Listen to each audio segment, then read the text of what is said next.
Okay. Now it's saying it's...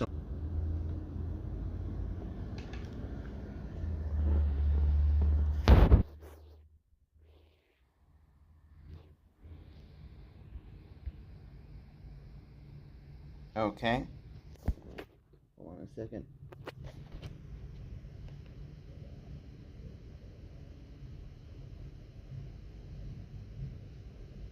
Okay.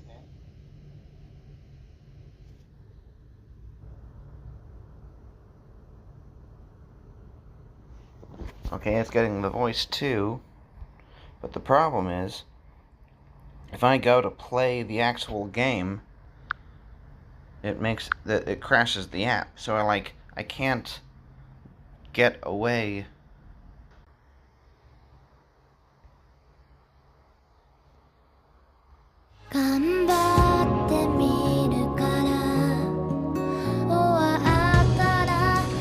It's working.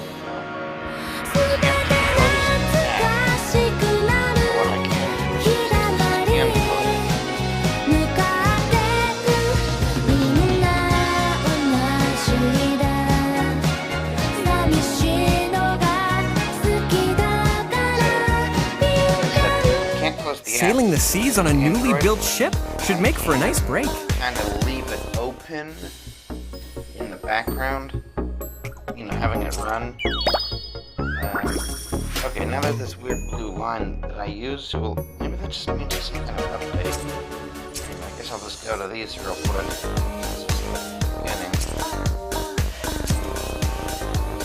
I suppose it's a broadcast. Shouldn't turn on the phone volume, because then, well, the phone's recording that volume already.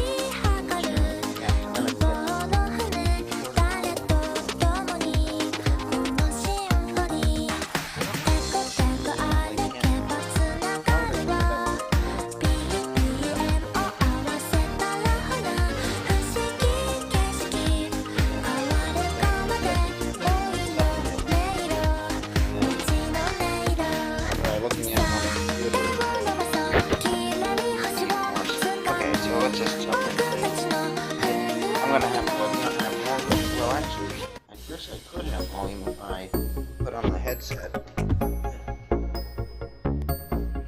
Another thing, I'm just going to move this table out of the way since apparently I don't need it. Put it there.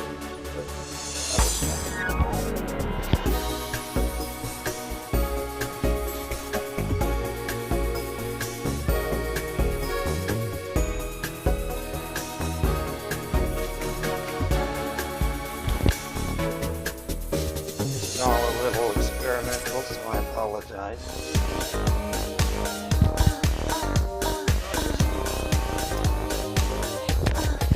Thought it was all worked out.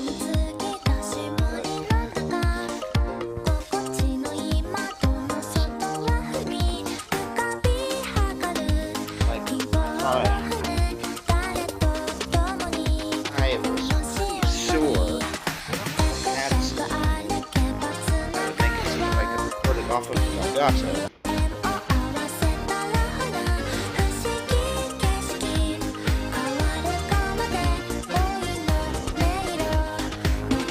Hella good news. Anyway.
This is very heavy exactly. But I'm gonna do it anyway.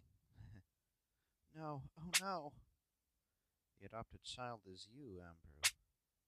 Place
'Cause you are Aurelius, King Aurelius of Alberia, come here from another world overwhelmingly like ours.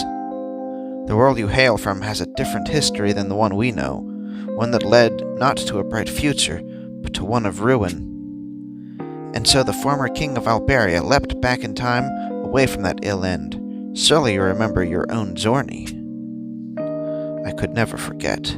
It was all because of my own foolish actions that the world was led to ruin. And yet the man called Aurelius eclipses me in the sheer breadth of his crimes. No transgression was beyond the pale for him. I feel like we've done this before. Oh well. Not only did he replace the seventh scion, but he imprisoned the fifth scion for more than 10 years. The idea that another man's foolishness could outstrip even my own. Unfathomable. I take that to mean you did not replace or imprison your children in your original world, then? Baron died at a young age. I had not the time or need to cage him, and Ambrew. He grew up healthy, at least until about 16 or 17. When Baron died, I agonized over it. I told myself I would have done anything to prevent it. Yet to replace a child like that, could this world's Aurelius not even imagine the repercussions for such a deed? Who can say? I am no more privy to his reasoning at the time than you are. I certainly didn't expect him to be this different from myself. I had of course understood that the Aurelius of this world and I were different people, but I cannot fathom him at all. Was his entire way of thinking different from my own? Or is what truly differs the world itself? To be sure, your world and ours are far from being one and the same. Other worlds are axes of possibility, places where one thing or another may or may not have ever come to be. Small differences can produce great changes, just as small stone cast into water can create large ripples. In particular, there's no telling how things like someone's personality can, with some impetus, completely change. This I cannot argue. I've come to feel that it is a fruitless endeavor to speculate about the Aurelius of this world. However, in any event, to bed with him, quickly. It could be infectious. We must endeavor to keep him isolated. And what's more, he's burning up. You want me to go ask the Elder for some sylvan fever reducer? No, without knowing the cause, I can't, go heedlessly administering medicine. Then what do we do? I'm freaking out here!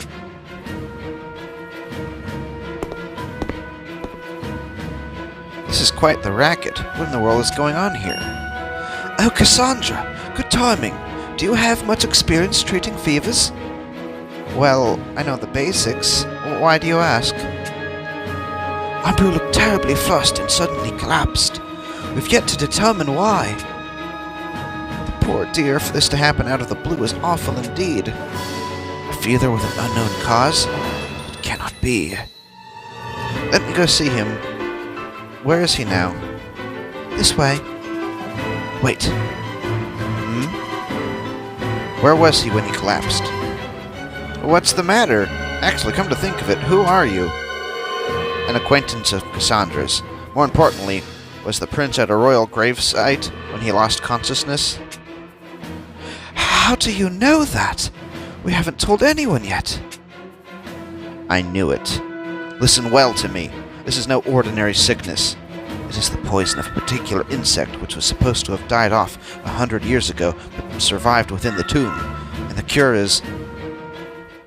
What is the cure? Dun dun dun. Audric. Ah, Cassandra, how is the prince? He's fine now. Settled, thanks to you. Did you know what happened? Because... Yes, the same thing occurred in my old world. Though that tomb is connected to the royal family, it's for a branch bloodline that has, by all accounts, been totally forgotten. In my old world, I was the one who told the prince about its location.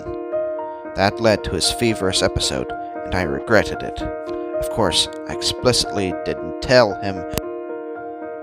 Wait, I explicitly did not tell him about it here. Oh, I see. Someone other than you must have. A brother or a sister? Or perhaps one of the royal guard. How curious that the same event could occur in two worlds that have gone down disparate branches in the flow of time. The worlds must influence one another. Events that occur in one are highly likely to occur in some form or another.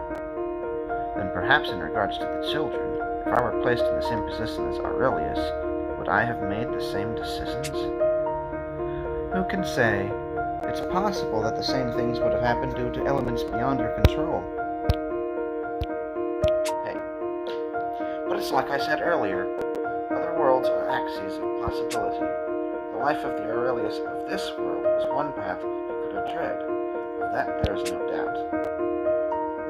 This has piqued my curiosity. More than ever, I would know what Aurelius was thinking. Yeah, I'm definitely gonna be pretty selective about these, because, well, I have things to do today, and, anyway, it'll just take a long time with all this reading anyway, so, we'll just do this one and the other important ones, like I said earlier. The capital, Emperor Noel, this seems to me, imagine how we could start here.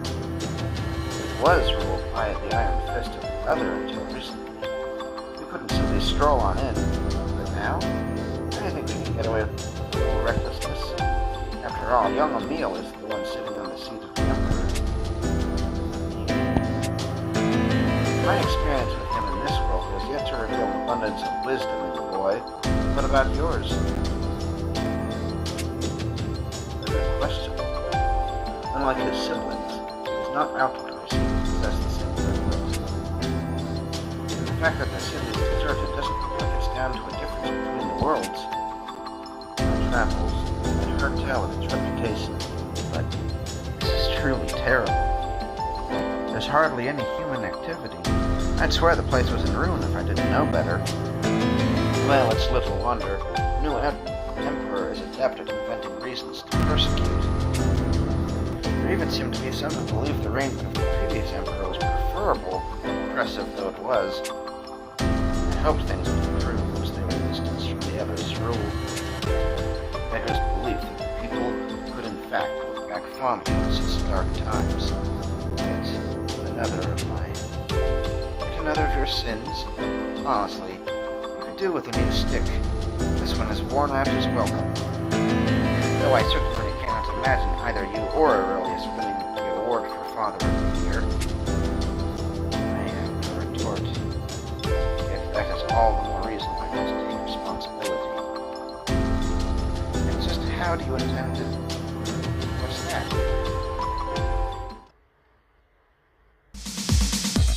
Yes, perfect, right here. My statue is going to bring the taste level up around here by several notches. Oh, and I'm talking a huge one. I want people to be able to see my immortalized face from anywhere in the city. But this place isn't big enough to build something so large. Then we just have to level the area. You mean demolish all the houses here? What about the people living in them? Excuse me? A bunch of termite-infested hovels, or a brilliant statue of me? You do not grasp this is more important? But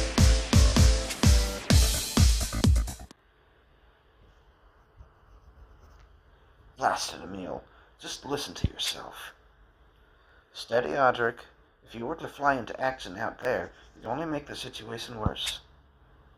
I know. Right now I am merely a traveler. If only there was someone who remembered my appearance.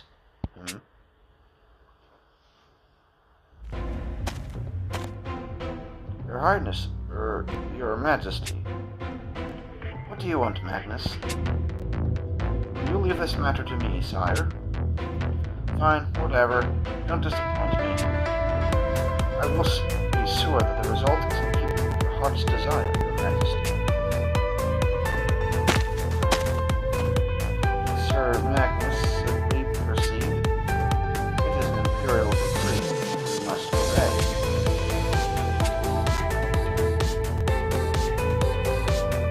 Is that Magnus? That name seems to ring a bell. Ah, that's right. He was the knight in charge of educating Emil as a boy. So, he is affected by a strong sense of justice and unbending morals. Strong, good. Scarcely believe it. Based on the sport.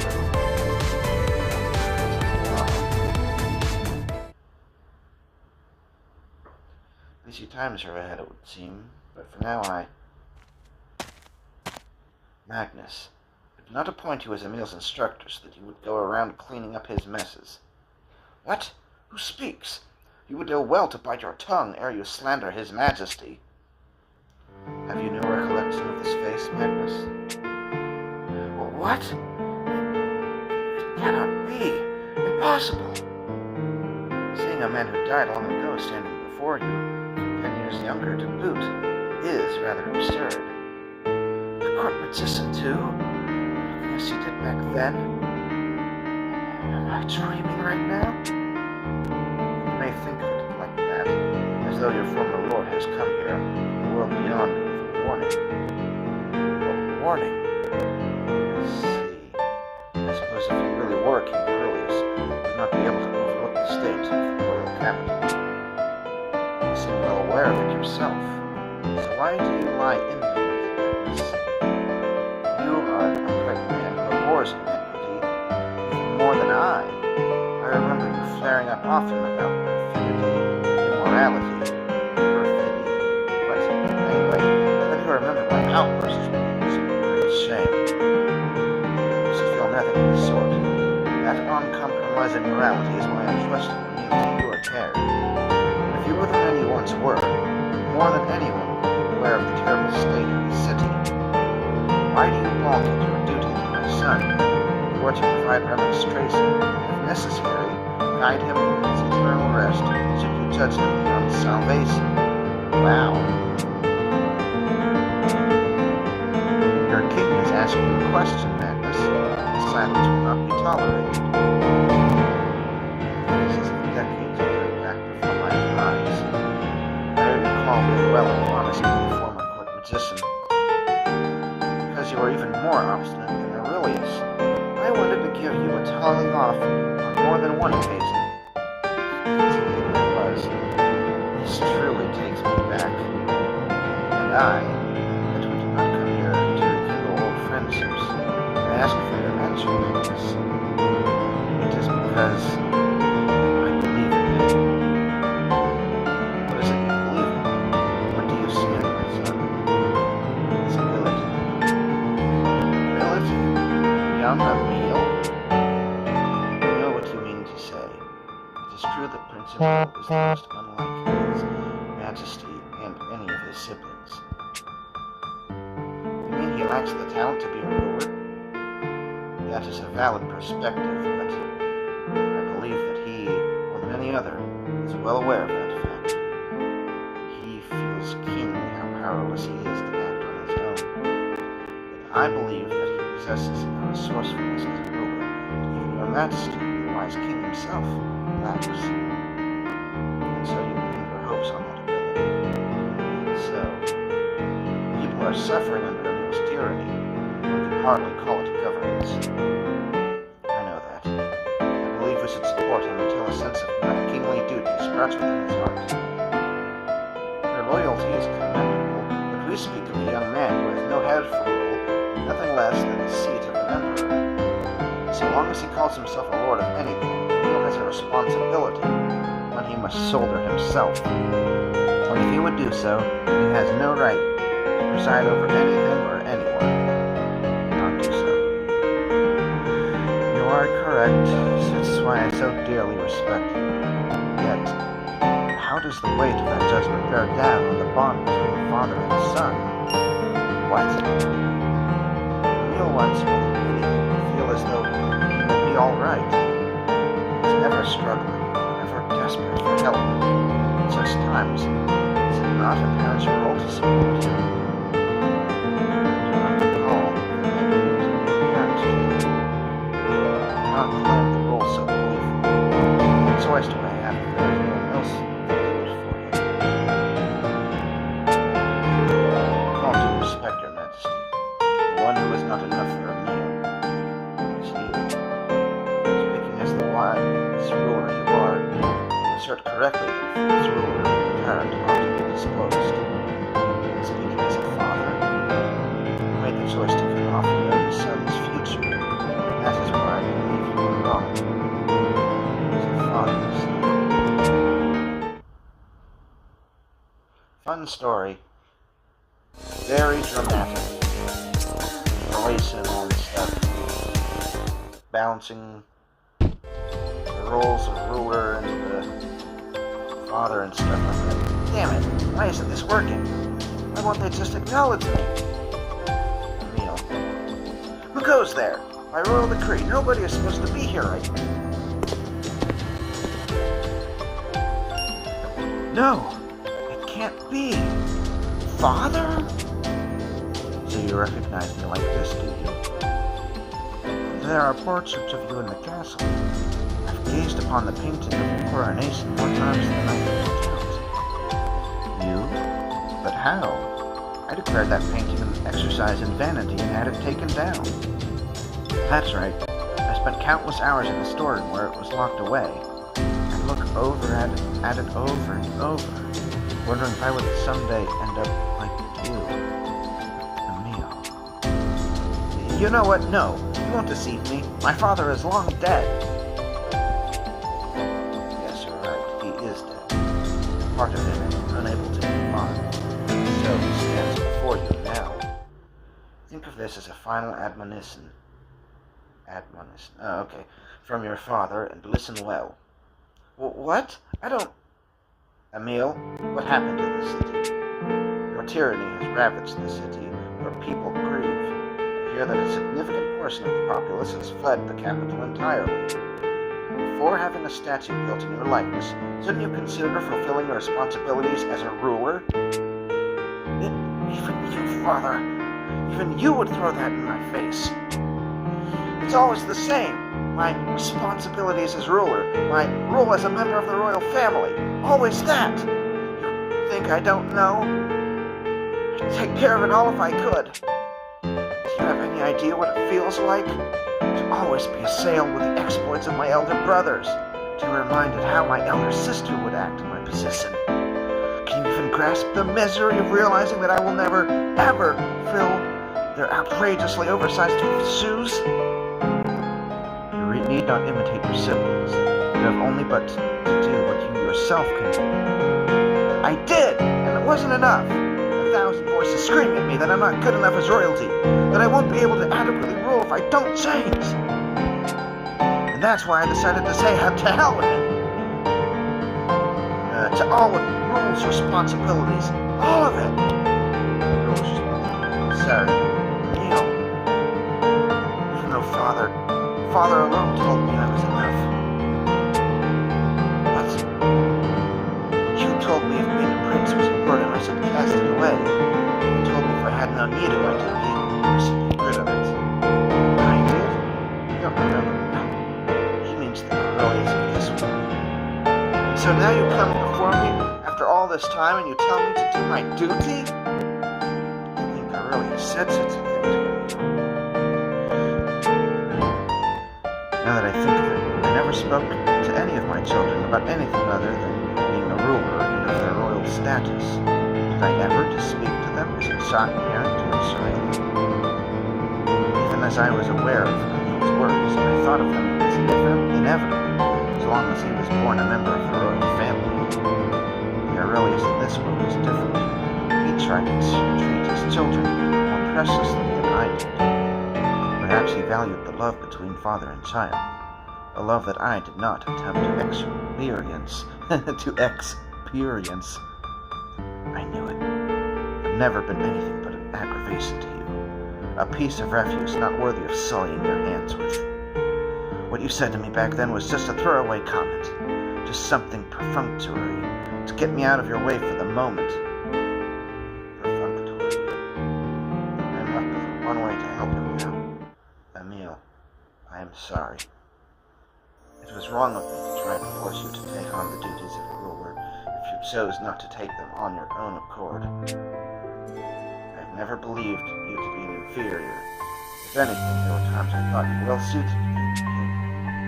You lie! I do not. To begin with, Alberia over our lives as a military. Our problem-solving methodology is too biased towards power. Be it Leonidas or Cell, they excel at demonstrating their power to make their opponents yield. Consequently, they fail so much as to consider alternative solutions. This could breed conflict within the kingdom. What is he talking about? That's all Emil does. In that respect, since a young age, you have had a strong interest in peaceful pastimes, song and dance. Yeah, but his rulership methods, no. He possessed undeniable ability. I was most impressed with the boy who wrote Hilarious. What? You know about that? Oh yes, I thought you might be a king of literature, unable to change our militarist nation. That you did not walk the path was my own fault. Forgive me, Emil. Okay, so I guess that's the reason. That's... if not... you need not apologize, Father. No. I made too much of those who excelled in political and military affairs. In doing so, I implied their supremacy. That is why you felt obliged to follow in their footsteps. When you could not, you have to abase yourself. All of it. Your own fault. Father. But remember this. Right now, you are guilty of the same sins as I. People are forced to take on duties they cannot bear. Duties from which there is no escape. So what are they to do? You ought to know better than any of the bitterness... better than any the bitterness of such a fate. Thus do I urge you to cease imposing your will upon other people like this. Your people. Do you understand? I do. I can no longer take back my crimes. This is precisely why I do not wish for you to repeat them in turn. That is all I would say. Consider it my last request, and do not forget it. Wait, Father, where are you going? Can you not remain here and guide me? I told you, I have already passed on, and the dead cannot remain in this world indefinitely. I have many reliable people who will stand at your side. Listen well to their opinions, and have them lead you. Father! Father! Farewell to you, my son. Pray that you know good and I always thought it was strange. Emil's 180 turn was kind of strange, but I never read this story, so I'm beginning to see where that developed from. That and the Persona event. That was very interesting. I think that was the first time we really looked at Emil in a complex way. But anyway, that aside, I guess we're moving on to other things with Aurelius. So this is the Royal Family Library. I never permitted to enter back in my day, even in the seat, ordinances. That is because part of its purpose is to seal away that which cannot be fixed by the public eye. If you're outside, each generation's rules have been inside. It's a place where all the royal family's skeletons are interred. In other words,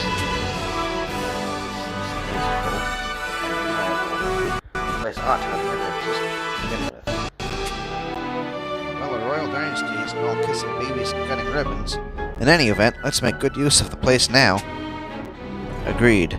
Let's start by looking for anything on Nedrick and Baron. So how did they get in? Because nobody recognizes them as Audric. Well, as Aurelius. I mean, they do, like, for an instant, for a moment's flash, but then, after some time has passed, they start to forget, so... I guess hand wave, whatever. What did he say? Nedrick and Baron. Okay.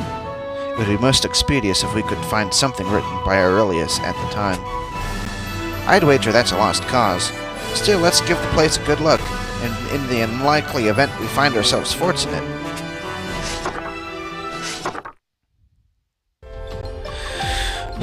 No such luck. There's nothing in any of these records save formal matters. As I mentioned, the Fifth Scion's power being judged a danger in seeking the Fairy Kingdom's help with the critically ill Seventh Scion, but that's not what you're looking to find out, is it? No, I already know what happened in the past here in this world. What I don't understand is what Aurelius was thinking at the time. Why he made the judgments he did about Baron and Nedrick. By all appearances, it is as though he himself was trying to sow the seeds of chaos. His actions almost defy reason. I am thus forced to believe that there was something that went beyond pure reason. I thought perhaps I could learn what that something was here. The Aurelius I know wasn't the sort of man so given to introspection that he would record his personal feelings. Are you different? A fair point. Perhaps I ought to start by lamenting my own indolence then. What's our next move? There are still countless books we've not checked. Will we continue searching? No, I suspect that will prove meaningless. Even if we were to search more, we'd likely only come across records from hundreds of years ago. Even so, this is not so fruitless. I found something deeply fascinating. Oh? This book here. I've only given it a quick scan, but it seems to have been written it seems to have written in it a means for the temporary sharing of memory and consciousness with a dragon. From what I can tell, it seems to be a type of simple pact. Let's have a look, shall we? I see. In this kingdom, one has not the right to become ruler without a dragon pact. But... right, not everyone born into the royal family can forge a pact. There were likely some among the rulers of the past who used this technique to deceive. The king assuming his station without the sovereign right. Certainly this counts as a skeleton in the royal family's closet. What do you hope to do with this? Surely it's a little late for you to acquire the right to become king. Indeed, what catches my interest is the part about sharing consciousness with the dragon. In this world, Zodiac, for instance. Zodiac? Why would you want to... Oh! The Aurelius of this world turned to mana and became one with Zodiac after his death. Thus, if I used this technique to connect with the fell dragon, I could know what Aurelius himself once thought. I see. An intriguing approach. With this decided, I will be returning to the Halidom. I must meet with Zodiac quickly. Wait, are you sure about this? To put it plainly, I don't think it's a good idea. Why do you say that? You're Aurelius from another world, and the Aurelius of this world has long since passed on.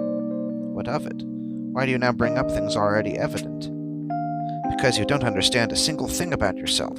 Listen to me. Right now, the fact that there is an Aurelius in this world is, in essence, a paradox. If my thinking is correct, some sort of general principle must be at work in the world, something that works to repair such its incidences. In other words, I would not be surprised in the slightest if you were at some point excised from this world entirely.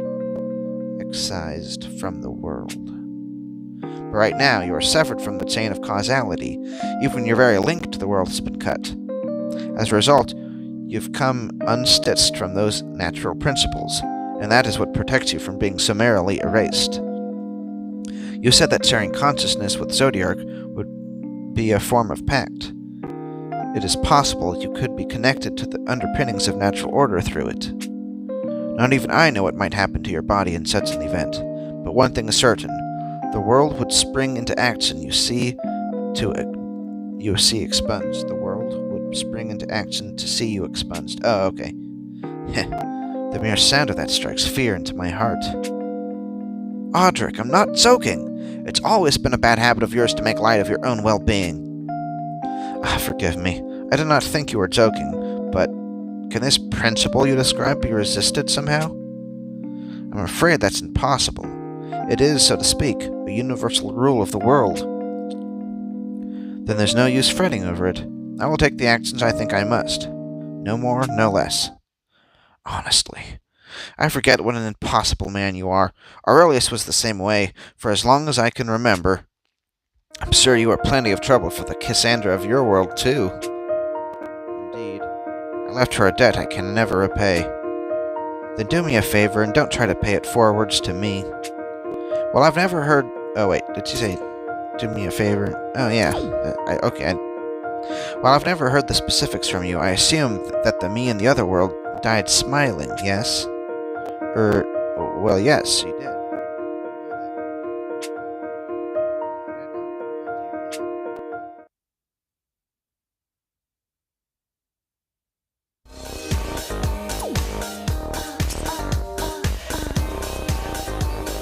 A side quest.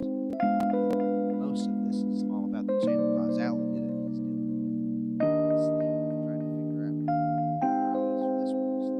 Anyway, yes, it's conference for the Fairy Kingdom. We'll start by heading there. Valuable aid, Cassandra. Again. And I wish you'd listen to my warnings. Whatever you do, be careful on your way. You've always had a bad habit of doing dangerous things when you're by yourself. My habits? I ask you something. It's from your perspective. What do you make of myself and the Aurelius of this world? Are we similar, or are we totally different? What do you think? You shared consciousness with Zodiark, so you've seen Aurelius's memories, haven't you? Did he not seem to be the same person as you after all? I realize that Aurelius is a softer-hearted man. Softer-hearted man than I. In particular, he worries over his family. But not to a degree I can't understand. If anything, it left a strong impression. All this time, I thought of nothing but how to atone for my sins. Right about my children. There may be more I can leave behind, but legacy tempered by regret. Being impressed by myself does sound a rather strange thing, I admit. You know something, Audric? I think you, more than the Aurelius I know, are closer to the ideals he wanted to embody. How so? Aurelius would often say, "This is how a king ought to be, and this is how I want to be." But like most people who wish to be a certain way, he could not reconcile the man he aspired to be with the man he was in reality. In that sense, the younger was quite like his father. Audric, I think you may be the man Aurelius always wished he could be. If I do such thing, I am not regret. Then you are a better Aurelius, if not your ideal. How's that? I find it interesting that you have been influenced by your inferior self. I see what you mean. Perhaps living according to one's ideals does not mean one will be free of regret. At the very least, I have made nothing but mistakes in regards to my children, and for that I wish to give peace to the ones who dwell in this world. Aurelius would want the same. I hope you can show them that. As do I. Now it's about time for me to depart. Thank you for everything, Cassandra. You say it like this is our final farewell. Did something happen? No, nothing of the sort. It was merely a figure of speech. After you shared your consciousness with Zodiac, did anything go awry? Regarding the principles of the law? Who knows? Nothing particular has changed. Perhaps you worried overmuch. I see. Good then. Yes. Well, I'm off. Until next we meet. Come on, Audric. Did you really think that was enough to pull the wool over my eyes? You're still so bad at lying.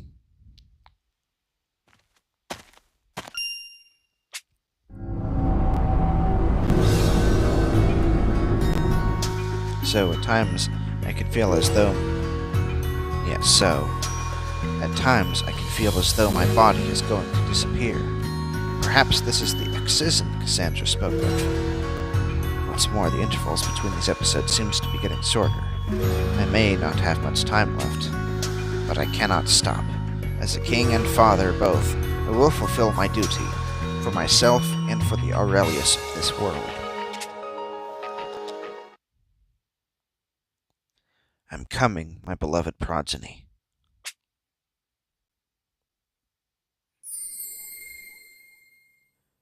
Yeah, so obviously, before you see him in the fairy kingdom, I didn't actually think that would be the case, but it turns out that it is. So I don't remember if they imply that he totally disappears. Man,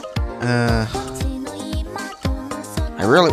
You know what, maybe I'll do this again before the... well, I mean, I am definitely going to read all these stories at some time, so I may as well stream it. So maybe I'll do that tomorrow or Sunday. But today, we're definitely going to do the full main story. So I guess... Sheila's kind of important, but... well, she is one of the... what's-it-calls-it. Okay, not a long time coming, so let's go with her story. I think there's some extra delay because the phone's being used for something else. 18, huh?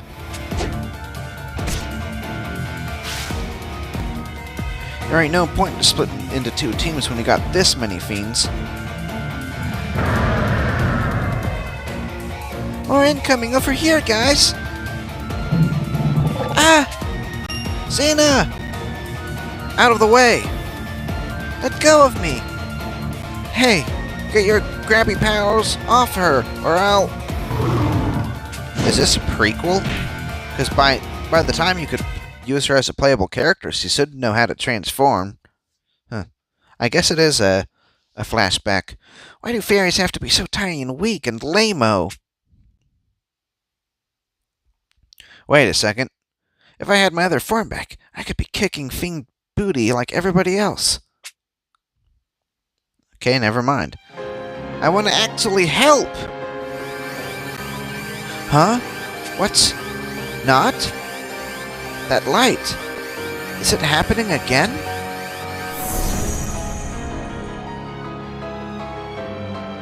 Oh my gosh! I'm huge!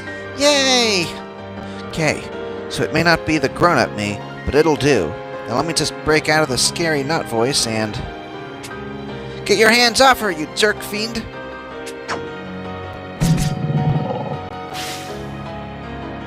Oh man, I totally nailed that! Thank you, Nut. No problem. Now stand back, sister. This Nut's large and in charge, like a runaway barge. Easy there, Tiger. It won't do nobody no good if you rush in all crazy and... Yeah, she ain't listening. Take this, and one of these, and some of those! Hey, good God. It's totally unfair.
lost someone once because of that.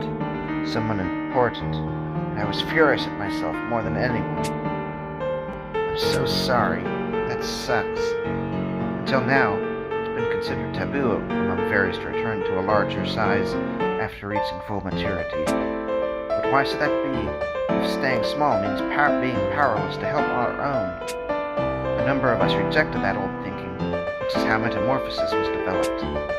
Once I'd mastered it, I started patrolling the woods around the fairy kingdom to make sure tragedy never struck again. Wait, so when you found me... Yep, I was doing my rounds, and just in time for you, might I add. In any case, my point is that I completely understand your frustration. I don't want you to go through what I did, so let's try to think up a better way to teach you metamorphosis. Thanks, Searles. Alright, let's see. You said you grew up not knowing the fairy kingdom, yes? Right. I've been on the outside since I was just a wee little potato. That's definitely unusual, as is the business of your growing before you've reached maturity. I hope there isn't some sort of untoward explanation for all this. Huh? Like what? Sorry, just thinking out loud here. Still, that would explain the lack of knowledge and complete inability to control mana. What do you know about fairies, not? Well, I guess we're supposed to be distant relatives to the dragons. So basically nothing. Alright, here and now, we're unrolling you on Fairy 101. This'll be intense, so get your thinking cap screwed on tight. Hit me with all you got, teats.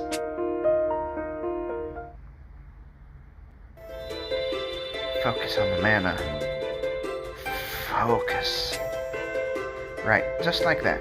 Give yourself over to the mana's natural flow. Oh man, my body feels weirdly hot. Excellent. That's a really good sign. And don't be frightened. Let it infuse your entire body and release it all at once. Oh my gosh, Not, you did it! I did it! I did it! I did it! Yay! Now I can... Bah? You've made amazing progress, Not. Now you... What's wrong? No, no, no! I wanted to become the grown-up version. What do you mean? Okay, one more time. Let's do this again. I refuse to give up now.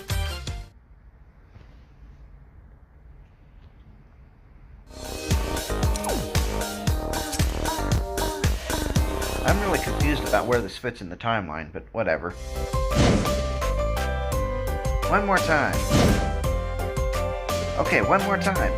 Why is it smoky now? It was like a shining light before. Okay, one more time. 209 times the charm. Why? Why are you so upset, Not? It's frankly amazing you've learned to shift between large and small forms so quickly. I'd say you just about mastered the technique at this point. But that's not good enough. It has to be my grown-up form. Not. Are you really sure that happened? Maybe you just dreamt it. No, it was real. I'm sure of it. Well, let's chat more about this at dinner. It'll be dark soon, so we need to wrap up training today. And this time I mean it. Whoa, is it already that late? Here, have some honeyed violet. You need something sweet to refuel. This smells out of this world. Man, I got so caught up in training that I completely lost track of time. I hope my pals aren't crazy worried about me.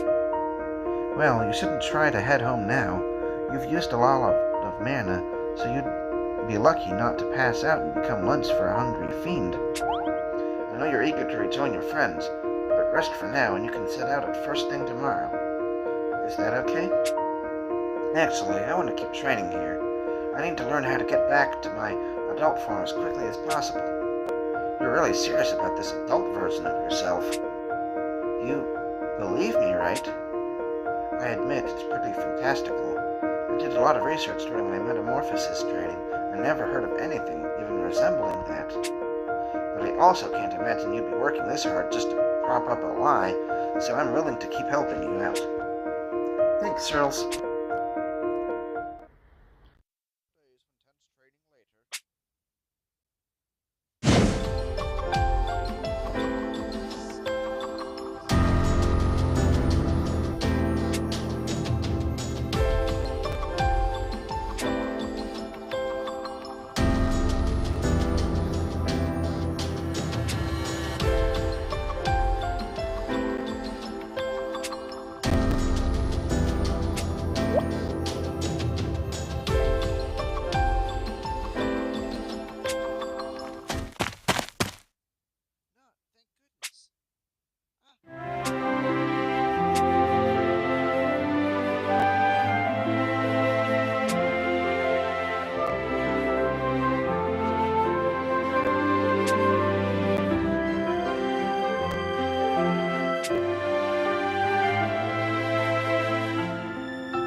me to your... Sorry, this...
always face it together. I didn't break my promise then, and I'm not going to do it now.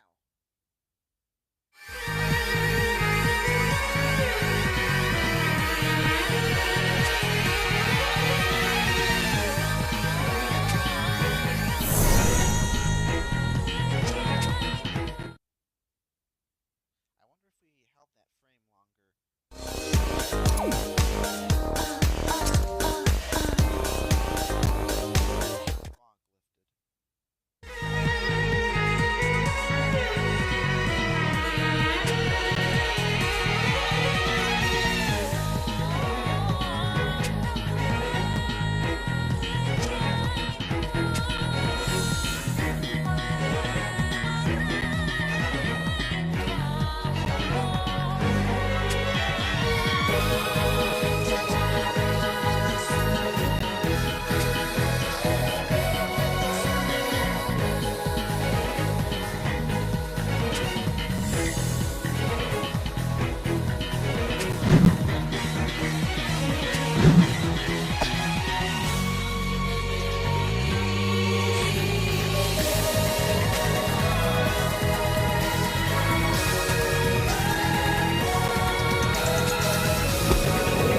She has to go through each one individually, though. It's like Ditzy Evolution. What an accomplishment, not? You picked that up at the right time to... Oh, you picked that up in the time it took us to have a nap? Yeah, turns out I'm kind of a genius. And now I can fight with you guys. Haha, we'll rest easy knowing I'm the mighty warrior.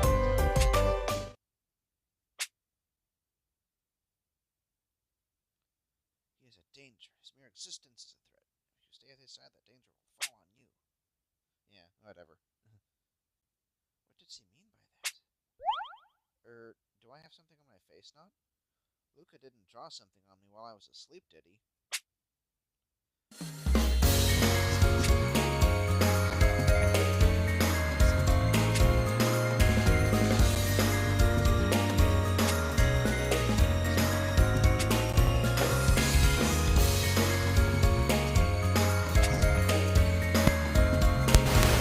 now happened.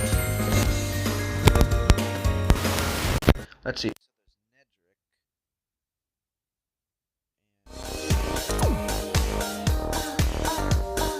Eureka. Oh, and Zethia, of course. I think she came first, so well, definitely before Nedrick, and definitely before Eureka. I don't know about Sheila. I guess she's important. Okay, is there anybody else who's like super important? Nino, kind of, but not really in another way.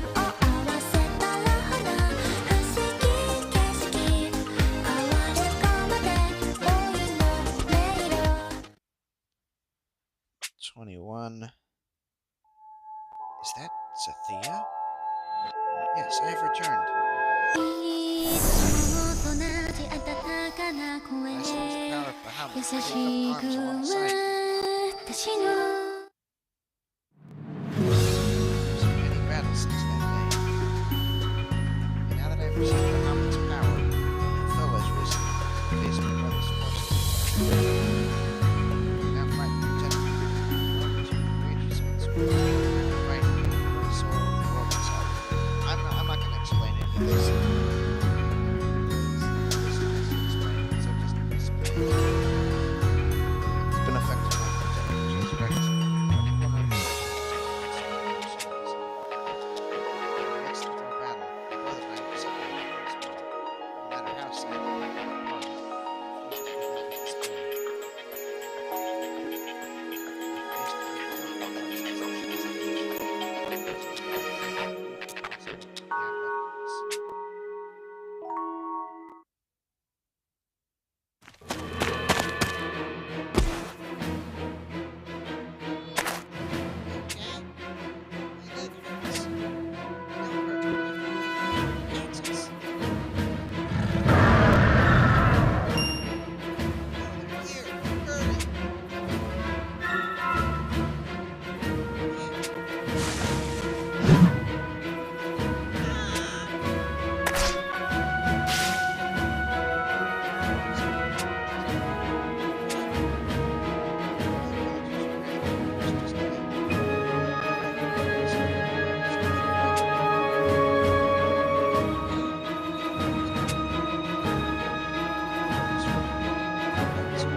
sister.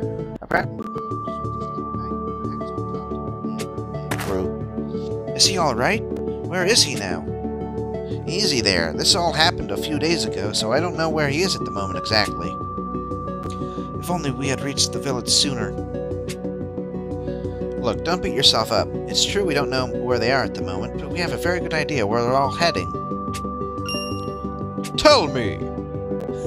We may have been separated during the Battle of the Sacred Tree, but our goals have always been aligned, which means we're all moving on pretty much the same path. And this village we just passed through is the same one he came through earlier. Which means... he's heading to Grams.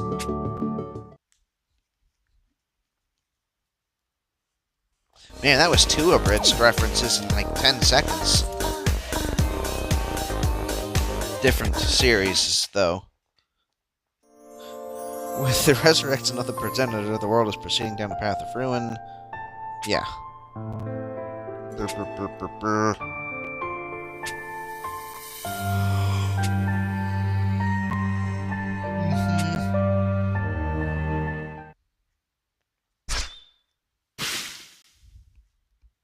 That appears to be the last of them. You can come out now, sir. Thank you so much for saving me. You really happened to be in the correct place at the correct moment. Yeah, but we lost. Hustle our buns, we won't reach our...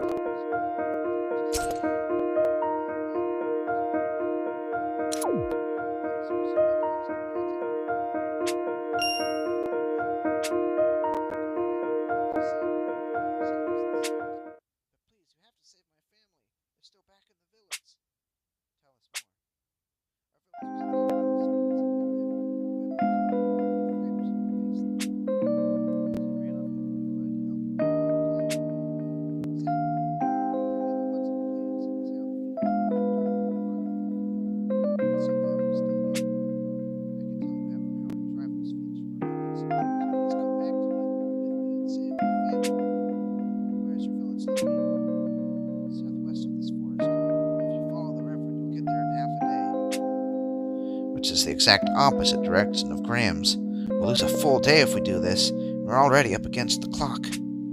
Very well. Do you maybe want to think about this for a hot second?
Still not so skilled with the blade as Mordecai. Are you kidding me? I feel invincible when fighting with you.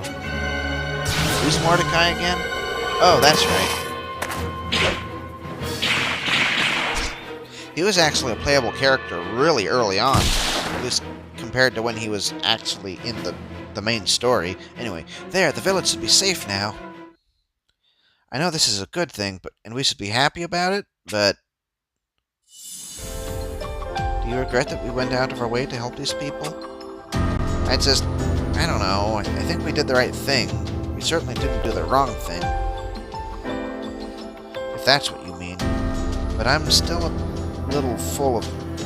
all full of doubts. I mean, there are tons of people around the world who are suffering in this exact same way, right? We'll never be able to help all of them if we do it piecemeal like this. So maybe it's better for us to focus on the big picture. But not that I regret it. It's just... Sorry, I'm all so spun about this. Take heart, Ilya. The fact that you are worried about what may come is proof we have yet to be bested by the progenitor.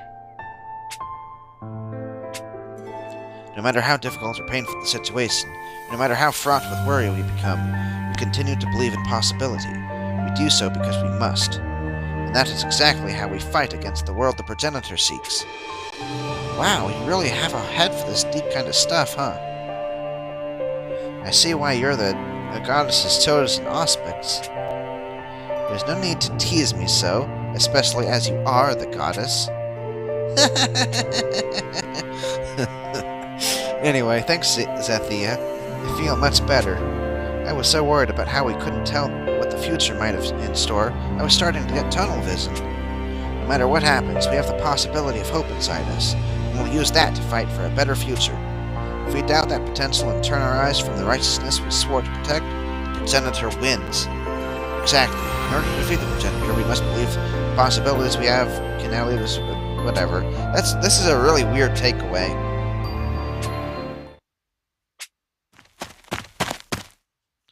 Are you really leaving in the middle of night? We haven't even had a chance to thank you properly. Sorry, but we've got to get to Graham's. Graham's? Look, if you're heading to Graham's, just take this boat down the river. It'll get you there in half the time. Yeah, see, it was a boat, not a horse. Seriously? That'd be a huge help.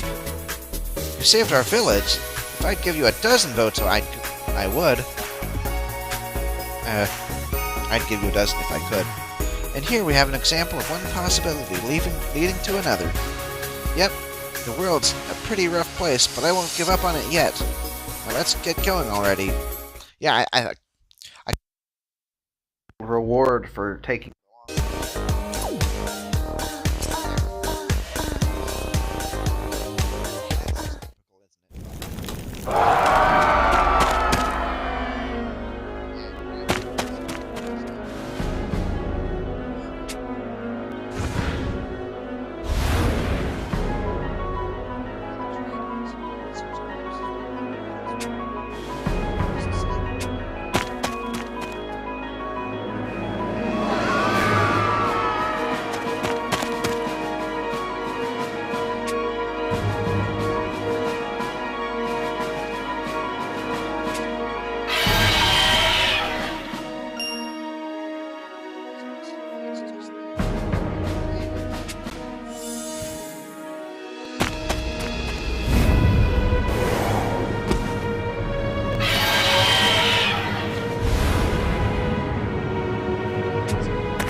Stop it!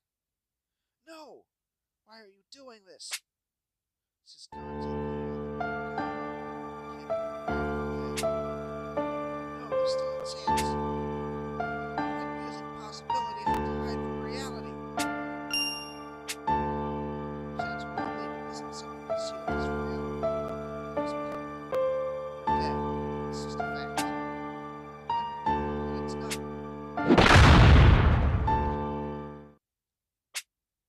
Wait, was that... Sophia?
Cynthia!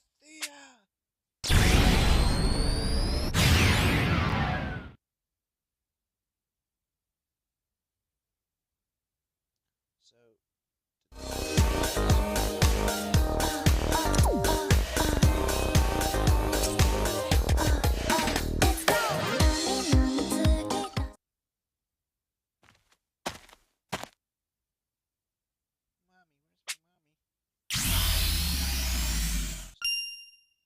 For some reason, I thought it wasn't.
The shadow of Bahamut I can currently summon with my half-fulfilled pact.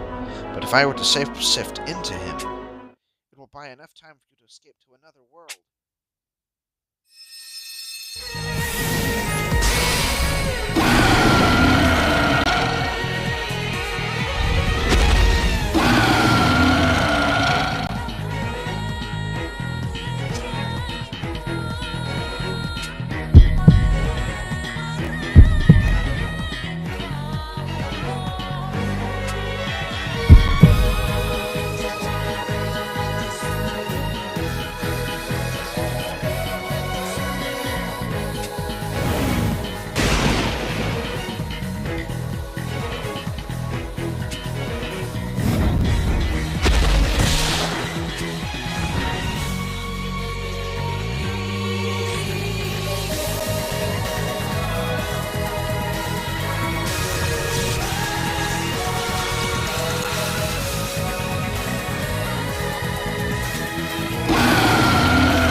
explains how she got the sword.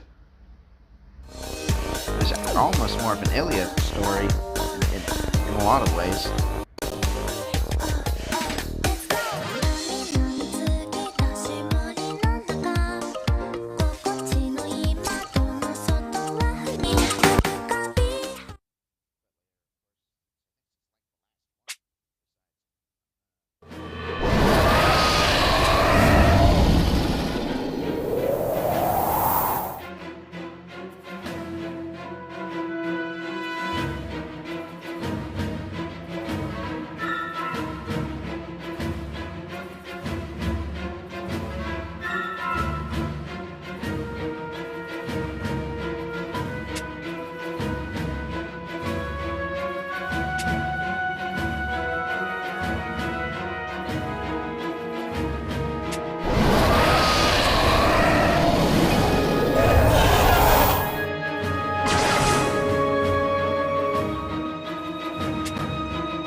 rank of...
Please do explain. Bahamut's power is that of creation itself, the ability to bring forth existence from nothingness. The power of creation necessarily hews close to destruction. For while Bahamut can create land, history, even mortal memory, his power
As you all can see, the battle with Bahamut is over.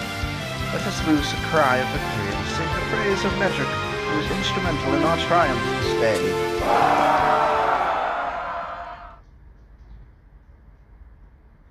Later that night.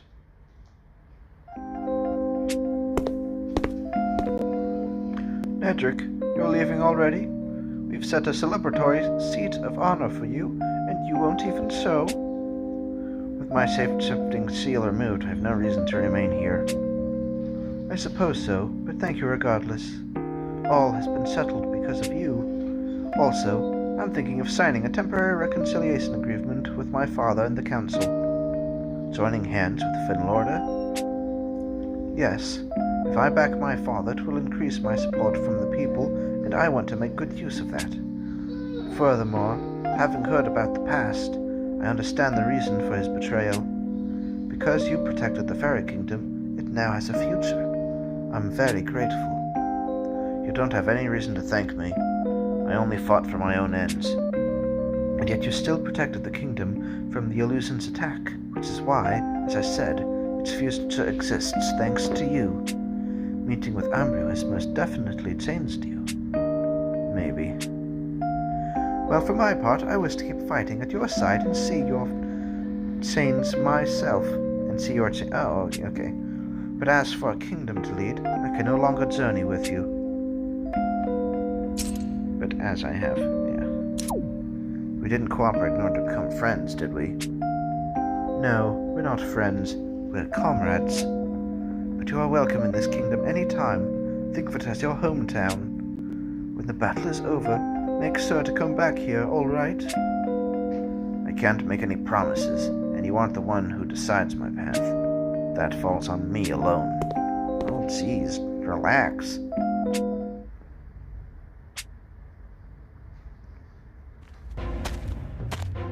The fiends of the wastelands have been wiped out. Umbra must have taken them down. In that case, I can reach Left Coast by dawn. And then I'm going to use my power to take down the progenitor. I'm so hungry. I think the dog's hungry too. Let's see, we only have Sheila left before Amdu, right? Oh, right, Ulrika. Ooh, that's a lot of reading.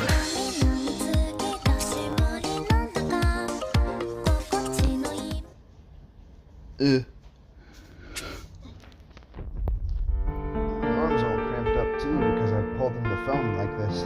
Anyway. This is all...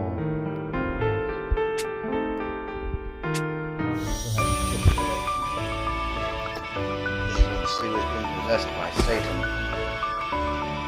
Yeah, there's Satan.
post-war period. So the prince and his allies saw it done, meaning he now governs the unified kingdom of Alberia. The former empress, sister of the prince, vanished into North Grastai, along with the group calling itself Agito. Tied up with the governance, the prince found himself unable to follow them himself, and so enlisted the apostles to track them down.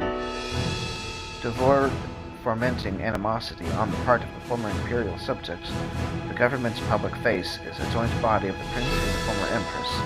But now the role of the prince's vanished sister is filled by Xena, a woman from another world. History in this world seems to have taken a far different course from my memories. Other worlds are paths born from the multitudinous possibilities. Perhaps the seal has caused me to stray into one. A world derived from the possibility of there not having been conflict between clans and Alberia. Mariga, is something on your mind? You look dazed. Huh? Oh, she's been like this since this morning.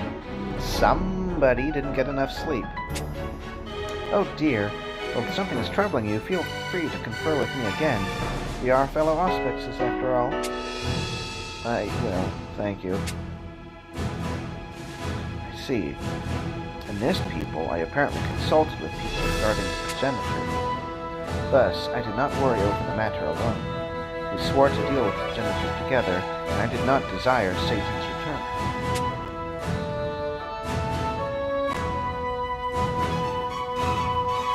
The Templars escorted the prince and his fellows to their vessel.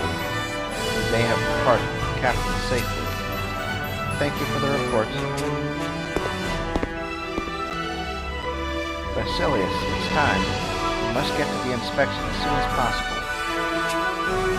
Little Pinon has been visiting about this all day. He thinks he finally able to work with the senior apostle, as he holds in such high regard. Man, my lips are really getting loose right now. Maybe I shouldn't do this all today. You're the very model of an apostle, so I wish to learn as much from you as I can and become a full-fledged apostle in my own rights as soon as possible. That's the spirit, and in that case, I'll be sure to drill all my skills into you on sight. I hope you're ready for that. Good to see you like this, Basilius. You look so alive. If so, I have you to thank for it. You do? I became an apostle in order to gain revenge for the razing of my hometown, and you helped me achieve it. Together, you and I discovered that Grat had a hand in countless misdeeds, and we succeeded in having him locked away. My revenge complete, I was lost. But then you came to me and said my strength was needed to clear a path towards the future. Those words helped me find a reason to keep living, and now I dedicate myself to training the next generation of apostles. My original world, I got Basilius caught up in the plans to resurrect Satan. Without that having happened here, he did not betray the apostles. Instead, he lives now for the future alongside his friends and comrades. Fee, but it is a relief. Honestly, you are terrible, Basilius, capturing the heart of my dear little Auriga. Still, I'm not above abusing my authority. If he makes you cry even once, I'm going to double his KP duty. Now hold on, that's not... I kid. Well, except for the part where I care about you. That's legit. When we reunited in Curia, we kept a fair amount of distance from one another. The prince realized we were sisters and helped us smooth things over.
here. You look pretty much to be very much alive. What?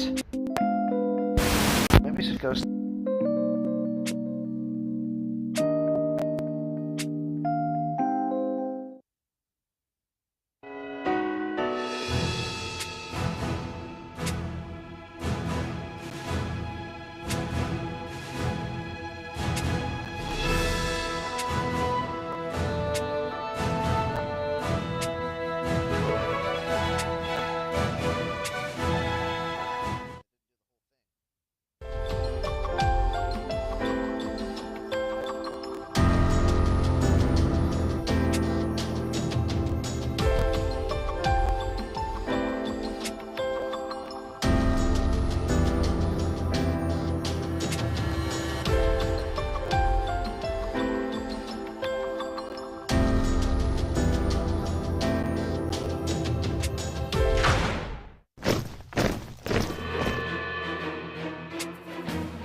Now we talk with each other just like we used to, and I cannot tell you how happy it makes me.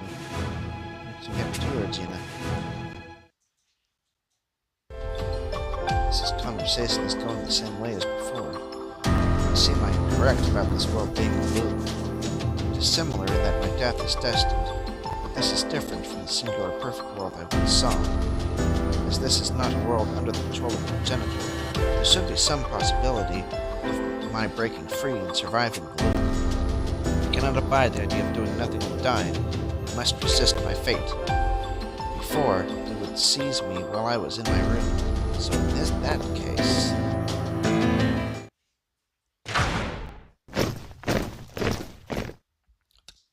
Isn't here. She must have caught wind of our plan and fled.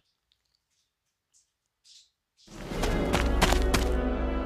arrived at the slums by the outer wall. Just a little farther to the gate now. There she is. No, not when I've come this so far.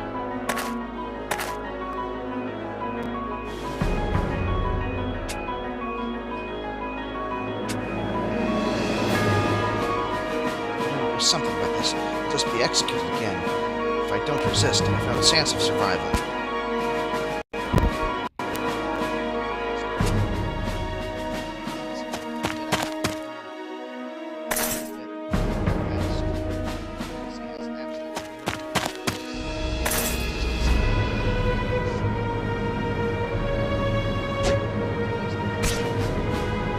Absolutely no way of getting away.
Overhearing what I had to say, Regina ordered the apostles to investigate.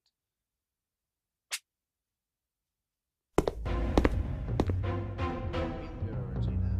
Octopath Traveler was up to something so business and escapade.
Mastermind?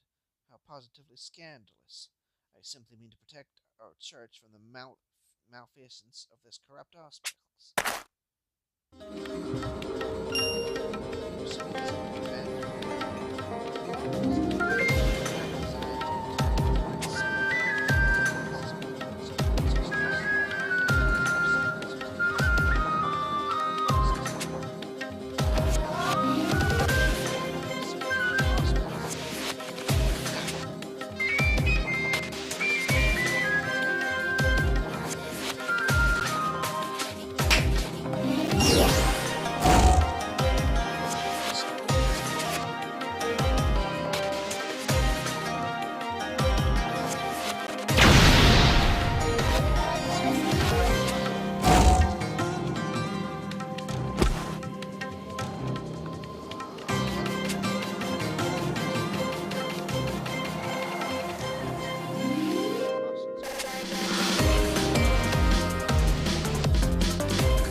envenomed claws instead.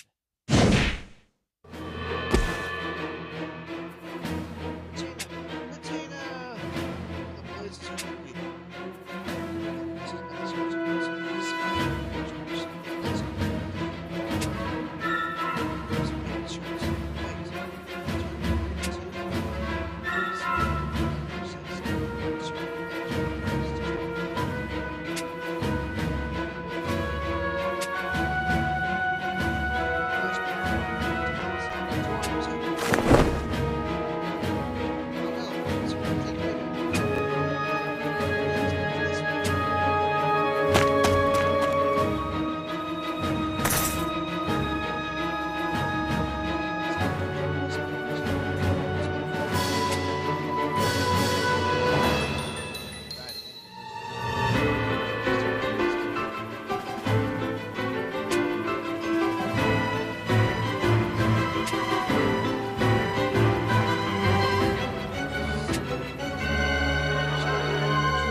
But this way is complex.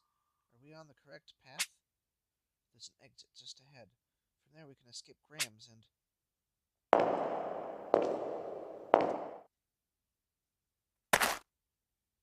I'm so tired.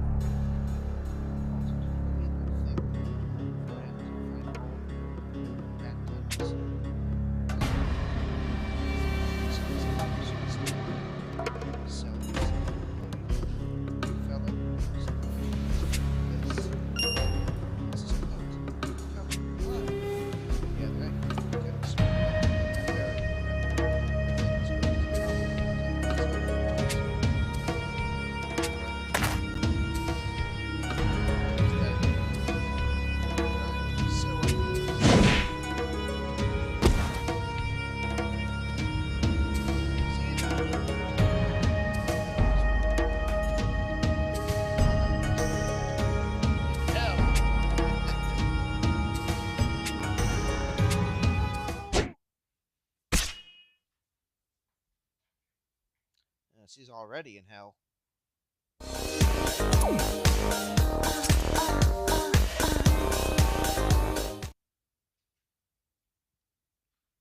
Loop 10.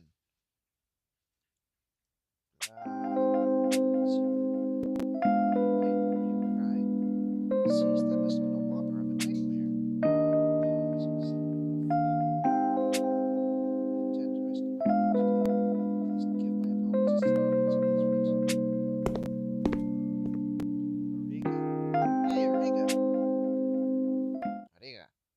Despite stopping Grat's plot to see me executed, I was fated to face a different death. One where many friends and loved ones also lost their lives because I involved them in my scheme. And even if I stop the assassin, still another death no doubt awaits in the shadows, one that might also claim Regina and the others along with me.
you seen a black and white kitty cat? A black and white cat? Apologies, but I have not. Oh,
nor do I, but leave it to me.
Me and Sir Percival super happy today.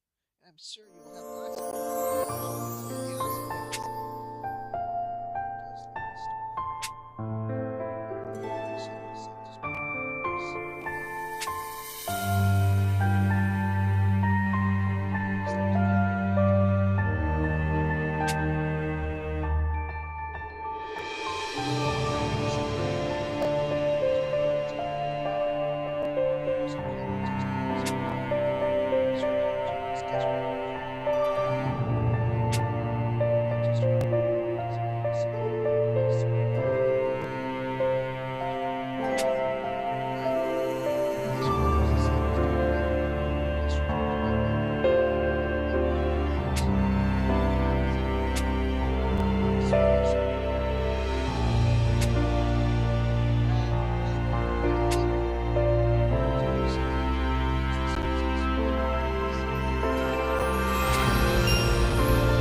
about that?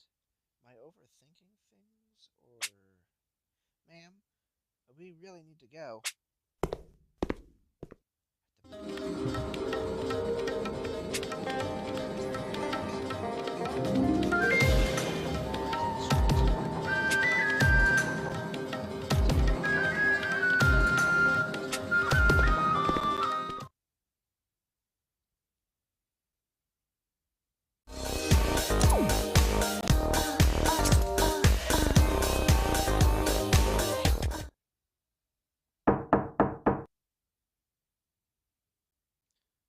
better, Eureka?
Those frown lines are going to freeze in your face if you don't relax, Eureka. Here, why don't we play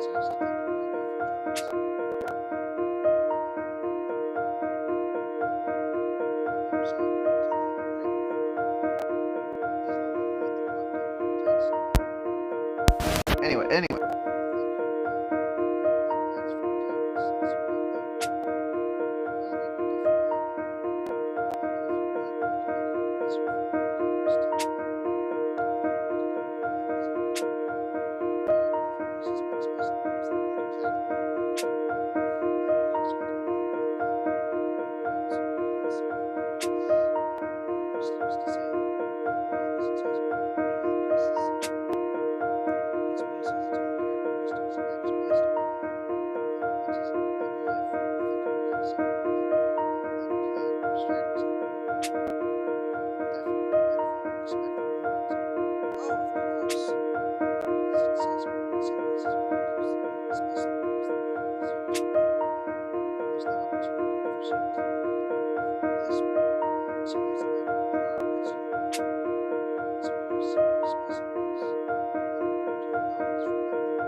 gone, I did nothing but wait calmly for my death.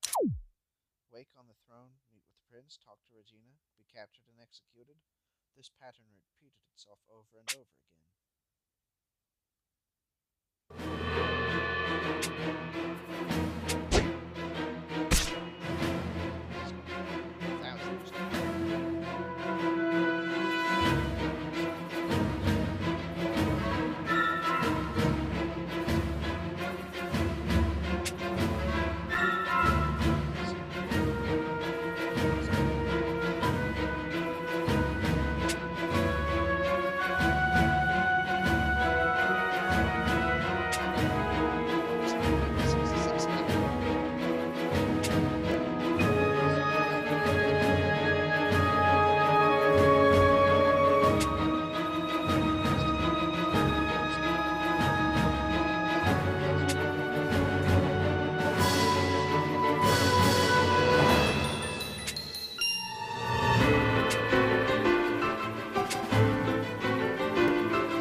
Mastermind finally tires of waiting. What?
Satan speak.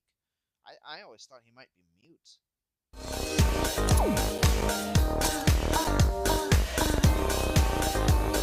Don't actually, because at this point, it almost seems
Despair.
Story.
did I think to see you here?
Day.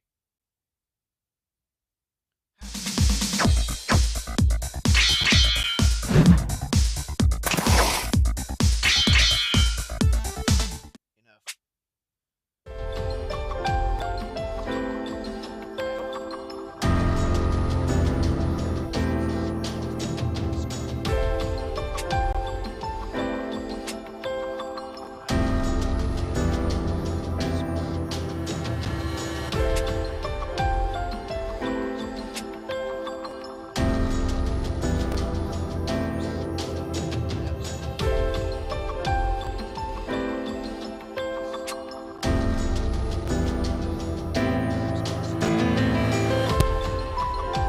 Gone. So you are still a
about not wanting to change.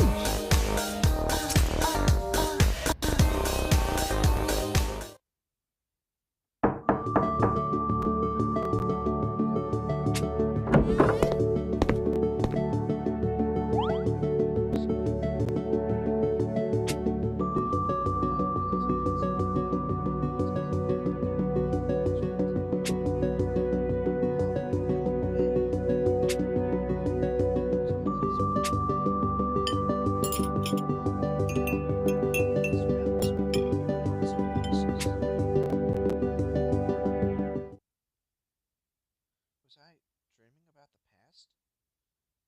I could make that again. Father, it's me.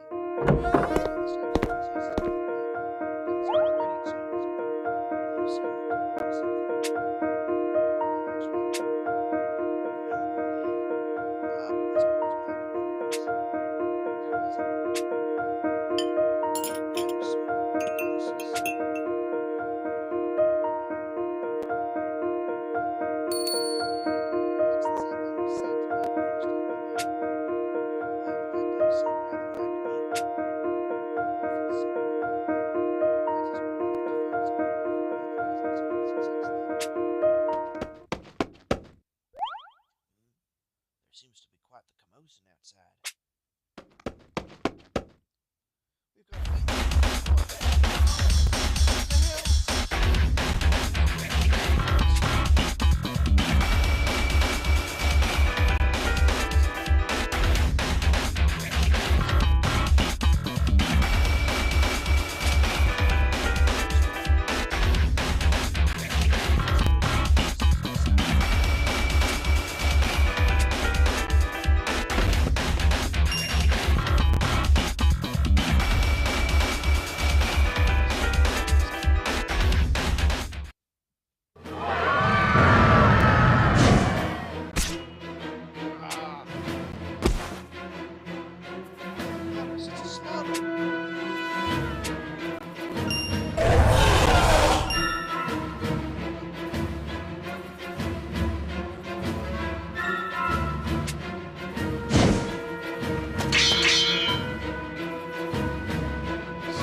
Easy, Nico. It's all right now. Sheila took care of those nasty fiends for us, so you don't have to cry anymore. He's just getting more worked up.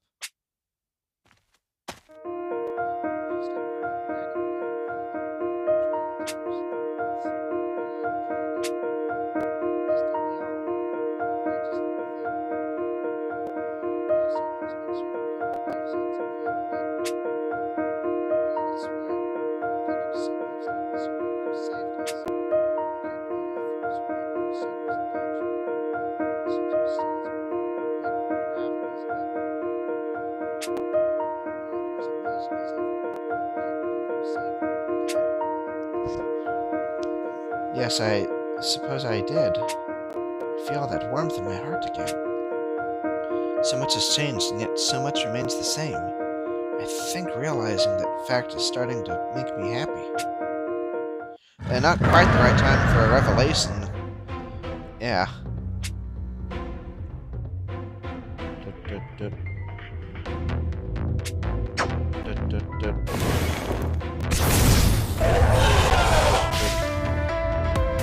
Wow, she may seem a bit different now, but she still has the same amazing person. I could have sworn he was going to say something else, so Anyway, Lady Sheila is so cool. That's right, Nico, she's super cool. She always has been. If she sees someone in trouble, she comes running like a hero from a fairy tale. While I can't fight the way she does, I still hope to be like her someday. Me too, I want to fight the bad guys like Lady Sheila. Hi-ya! Hi-ya! She really literally just said hi-ya. Was she just having fun with it because the little kid said that? Lexi!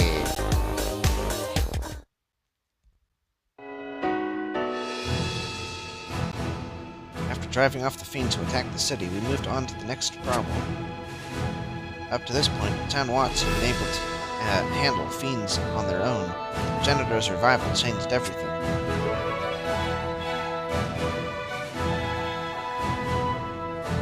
The fiends that attacked the town were driven berserk by black mana, and the guards didn't stand a chance. As such, it was no longer safe here.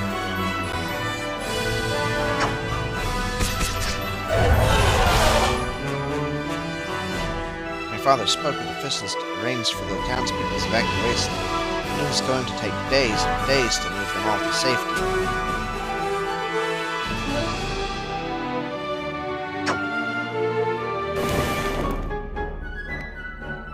So we decided to stay here and protect the town until everyone was able to evacuate.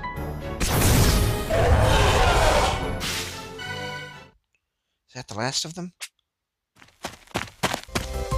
Lady Sheila! Hello, Ignacio.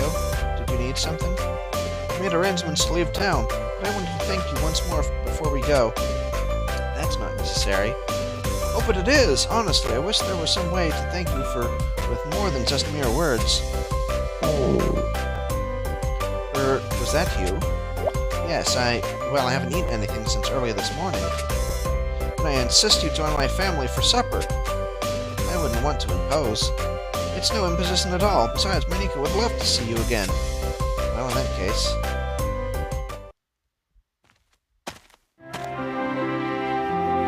Except Ignacio's offer decided to have dinner with his family. Yeah, okay, I don't think we needed that narration.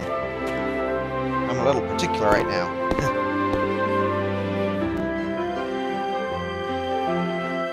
The meal was simple and meager, but there was joy in the air all the same. It was a warm, friendly occasion where I felt the love of everyone present. I can't thank you enough, Lady Sheila. I really wish you would stop attempting to do so all the same. Oh, he's been like this ever since he saw you back in town. Honestly, the man is like a child all over again. Daddy's like a child, hee. Alright, but seriously, how can I not be excited when we have a real-life hero right in our midst? Anyone would look up to her after what she's done, so I'm going to take a page out of her book and conquer my fears. Going to change? Why do you want to change so badly? Huh? When I see something that's changed, it makes me sad. When I see a thing that hasn't, it fills me with happiness. I think you are fine the way you are. I think I see what you're trying to say. Change doesn't have to be a sad occasion. In fact, it can be joyous. It can? For instance, Mika went to fetch the ingredients for today's dinner.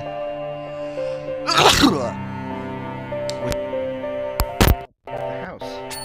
It seems like only yesterday he was barely able to torture around, but now he can run to the market. Oh, but they do grow fast. Regardless, when I see how my child has grown, the joy threatens to overwhelm me. So like I said, change isn't always sad. I see, but still. You may not be conscious of it yet, but in your heart of hearts, I think you know that change can be good. Oh, I'm so sorry, it's not my place to lecture you like that. You weren't lecturing me. He's happy to see his son grow. But as for me...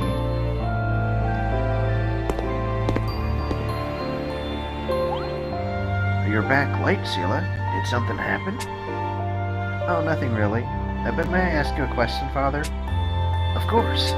I told him everything that had been filling up my heart. Ignacio said he was happy to see us. Yeah. Is it wrong to wish things stay the same? Oh, Father, thank you. I see. I knew you'd been fixated on something since we arrived here, and now I know the cause. Sheila, I'm just happy that you're here with me like this. As am I. But nothing can stay the same forever. No matter how badly you wish it to not be so, everything moves on, including you and me. So I'm going to change? You will. You have. Why, just now you opened up to me about your true feelings. You would not have done that before, no?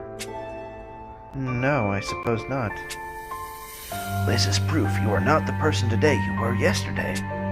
You might feel like you've been left behind by all the things that have occurred during your absence, but that's not quite right. Until now, your changes were just delayed, but now you'll be evolving at the same rate as everyone else. It may be just small things at first, but as your father, I'm so proud to see even the tiniest bit of growth from you. So, even I can change.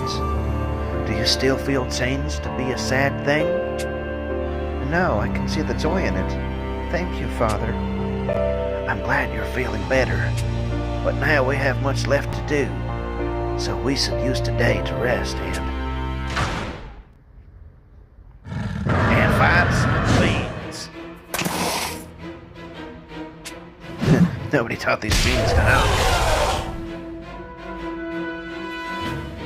That was careless. I never thought their next attack would come so quickly. The rest will have to wait. We'll cut our way through this and get to the townspeople as quickly as possible. Are you ready? Yes, let's go, Father. That's not the last of her story. Jeez, it seemed like such a bow tied to everything together, but I guess there's more.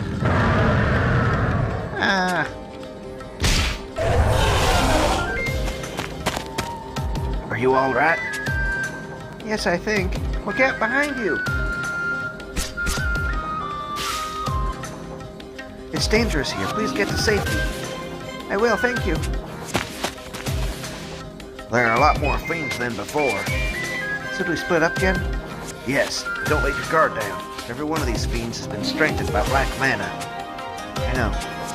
Excellent, then let's move out.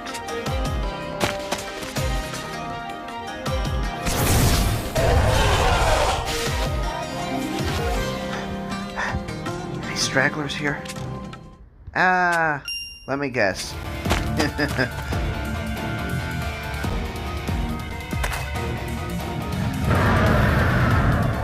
Just had to blow it at the end.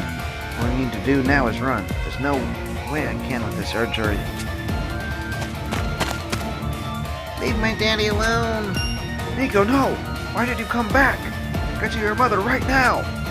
Now I'm gonna beat up the bad guys and save you just like Lady Sheila. They're in trouble. No, I can't get through.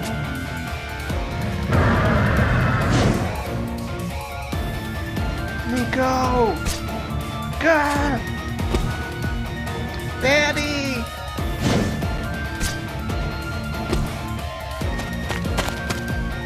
No!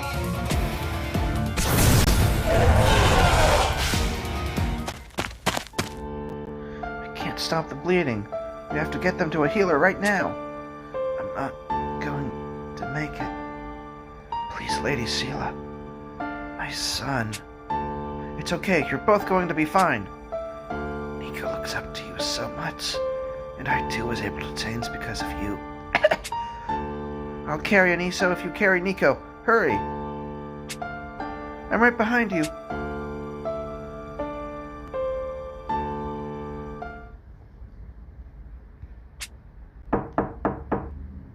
Yes, who is it? Lady Sheila. How are they? My son hasn't regained consciousness. They're applying healing magic, but his injuries are... They don't know whether he'll pull through. I'm so sorry. I should have been there sooner. No, you're the only reason Nico and I are even alive right now. And Ignacio? Hold on, what's happening here? My son hasn't regained consciousness, but his injuries are... They don't know whether he'll pull through. Well, I guess that's technically okay. You're not the only reason you're alive right now. Whatever. He didn't make it. No! He fought those fiends because he wanted to help those in need, just like you did. He used himself as bait to let us and the rest of the townspeople who hadn't yet escaped get away. He said that was something he could do. He always was faint-hearted, but he wanted to be better. It was all because he met you, Lady Sheila. It was because of me. Yes, he saw how you'd changed and realized it was possible for him as well.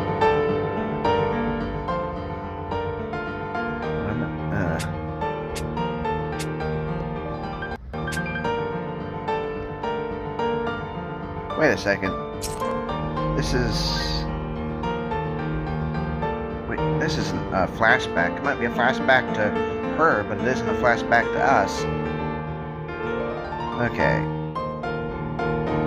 When I met Lady Sela again, she didn't know what to do while Mika was crying. The old Lady Sela wouldn't have hesitated to help. If I'm being frank, I thought it was a real shame. But when she saved us from those fiends, I could see she was different. Why, she comforted our boy as if he was our own. It's incredible that she learned how to comfort a crying child in such a short period of time. I always thought heroes were born that way and remained so throughout their lives, but now I've seen Lady Sela, I know it's not the case. Anyone can change, no matter what where they start from, and change for the better. And if heroes don't always start as heroes, that means it's not too late for me.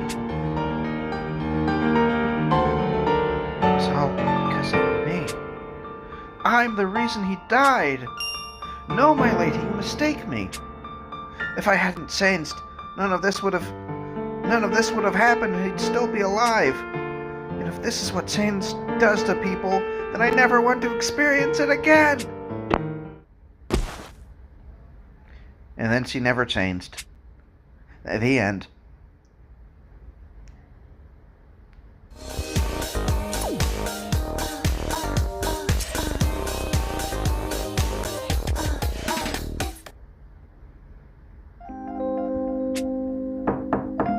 I guess there was a lot more than I thought. That was a nice bow tied on, but I guess there was a lot more for them to really do with this story now that I see where they're going with it. The evacuations are nearly complete, which means it's time for us to withdraw. You'll need to try and eat something before we leave, so I took it upon myself to make a little treat just for you, just as you did for me. It looks rather a mess, but I think you'll find it tastes good all the same. I'll leave it here, but don't force yourself to eat it if you don't want to. I'm sure it will come out better the next time I make it. Oh, metaphorical. Anyway, I heard about what happened to Ignacio, so I understand why you're closing up like this right now. You have always tried to take the weight of the world on your shoulders, and I've no doubt you blame yourself for his death. You likely believe that if he had stayed the same timid man he was previously, he would still be alive. And you'd be right. But do you really think Ignacio saw his transformation as a bad thing? Change itself is not bad. Yes, it may be sad or difficult sometimes, but it can be happy as well. I'm certain Ignacio understood that. So the fact that you changed him is... How about that? Another fiend interruption. I need to go, Sela. We can continue this conversation when I return. How can you say change isn't bad? How can you possibly embrace it? I couldn't even think that way. There's not a single new thing about me that I'm happy about.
so bitter. What?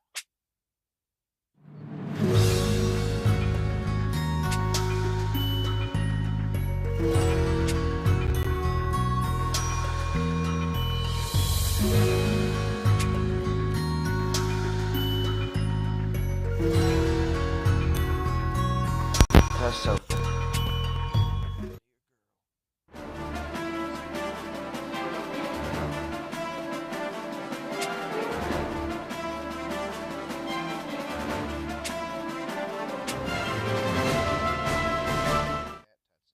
then it went to the sky.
Like that one. I'm not going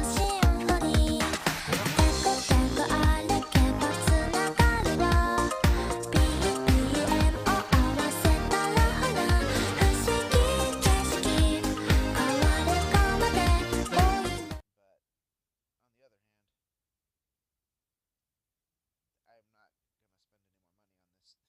And that was the only way you could do it at a certain point.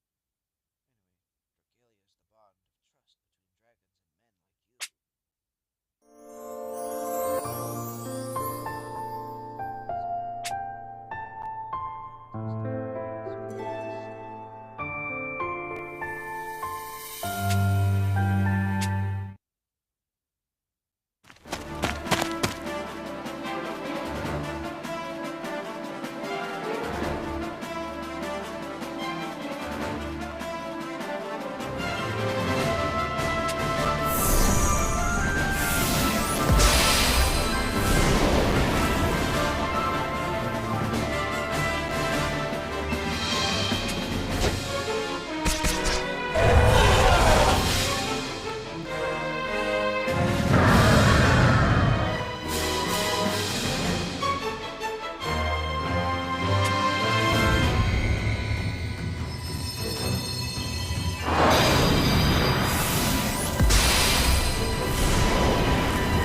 That means a high possibility one might be lurking in the nearby area.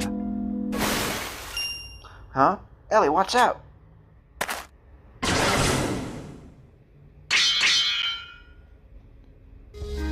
Lurking? Lurking? Ugh. What an utterly distasteful choice of words.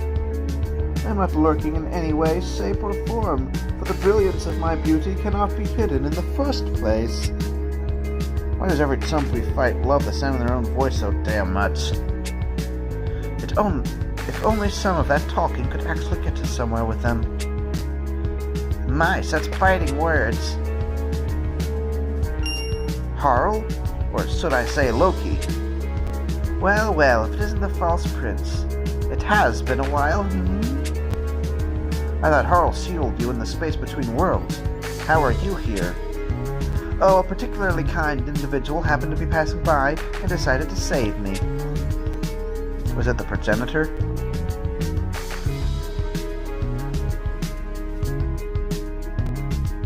Ah.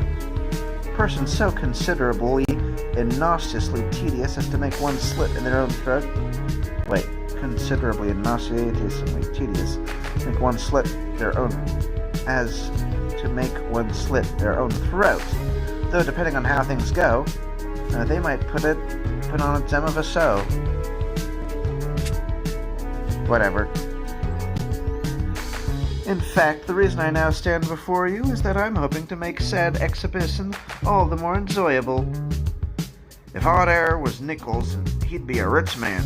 Don't know what he's up to, but I'm sure it's nothing good. Right, let's just lay the beat down on him and the demon before they cause and the demon before they cause any trouble. Such a cocksure moment. I wonder how long he'll be able to maintain that kind of bluster. Let's put it to the test. We're boxed in. The enemy comes. Get ready.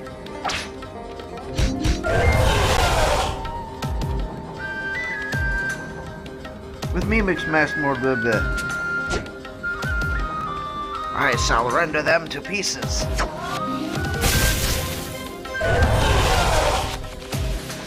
Fine then, I'll take you on myself.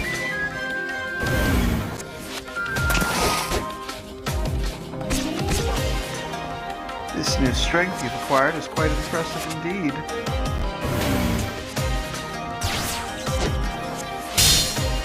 A power of the heart born out of the trust in your comrades, and I suppose your armor is a manifestation of that trust.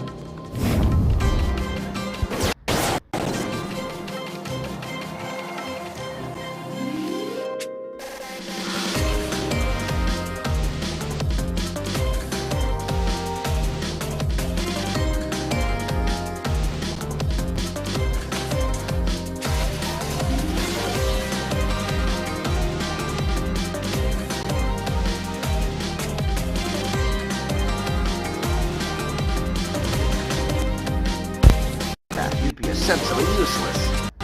Calling it faith and trust is it?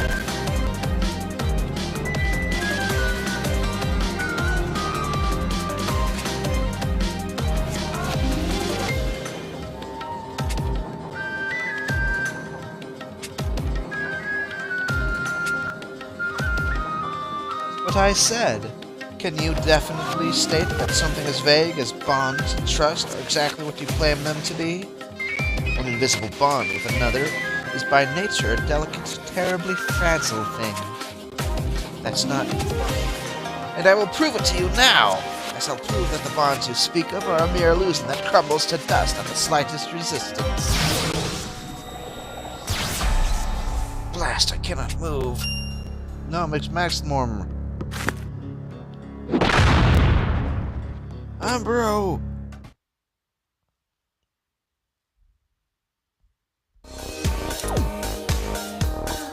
Unattainable hope. Now we can actually see the chapters before they come up, so we know how many are left.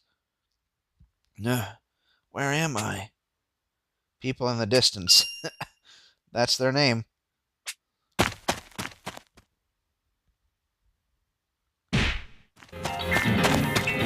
I see.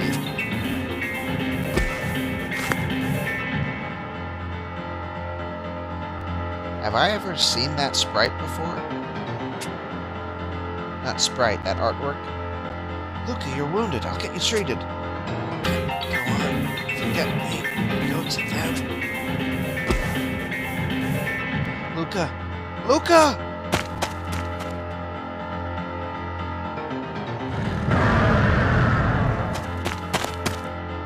Cleo! Elizan! I'm coming! What's wrong?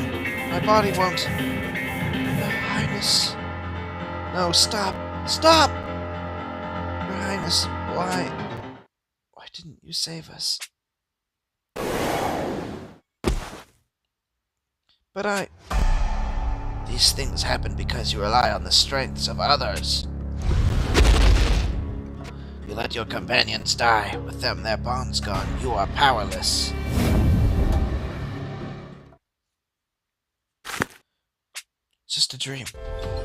Loki's attacks made me fall off the cliff. I need to hurry and join back with everyone else.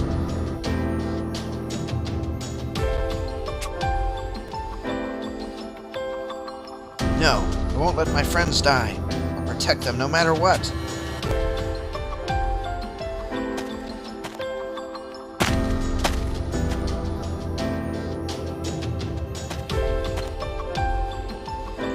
Can't find a trace of anyone else. What happened in the fight with Loki? I sure hope they're all right. Why didn't you save us? No, that was just a dream. They'd never be defeated so easily. I need to sort this out. Better follow their trail as I head back to the Halidon.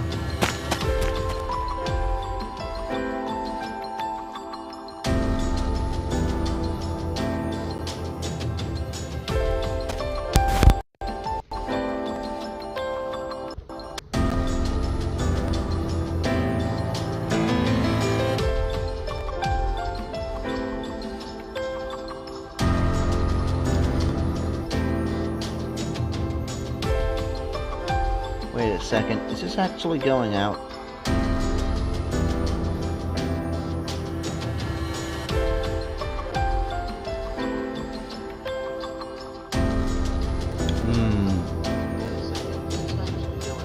Okay, it is. Since I have the... Well, no, I guess I should have known better. I put in the headphones, and they also are output.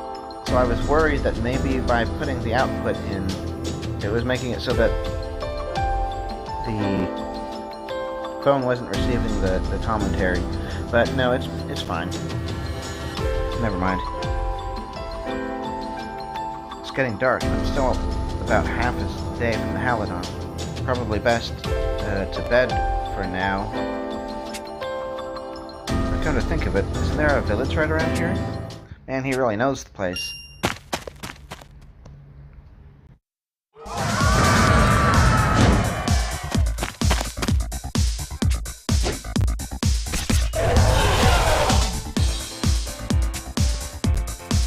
Somewhere safe.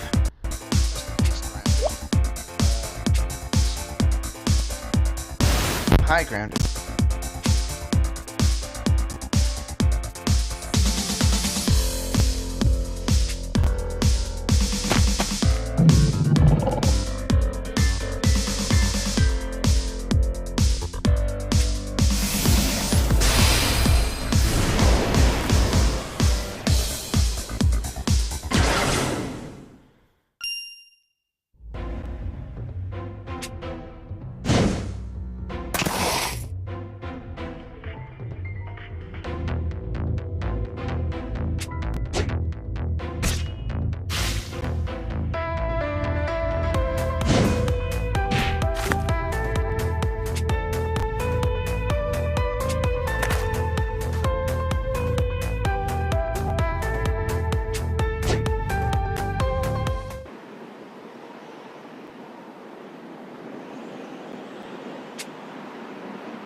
What the hell is going on?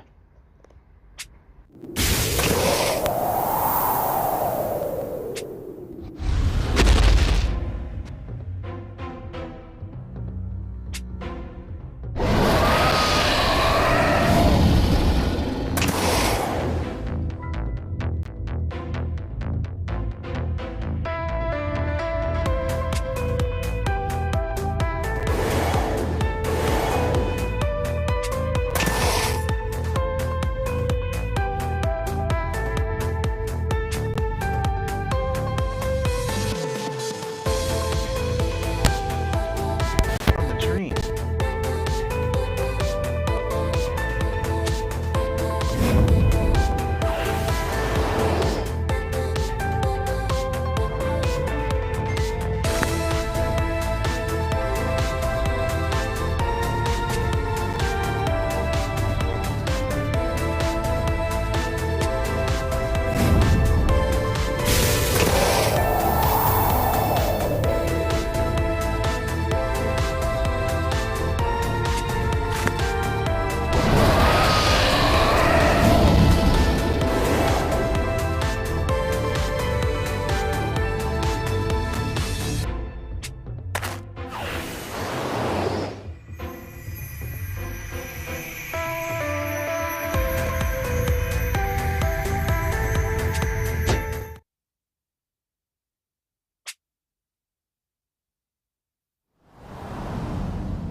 No, your body is disappearing.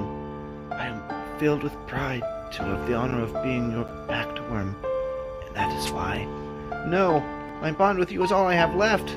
Please, you have to stay, please. Know this, Ambrew. Though my body may fade, the bond we share will never... No! No! This isn't happening! Well, still feel like spouting off some tepid nonsense about bonds or whatnot?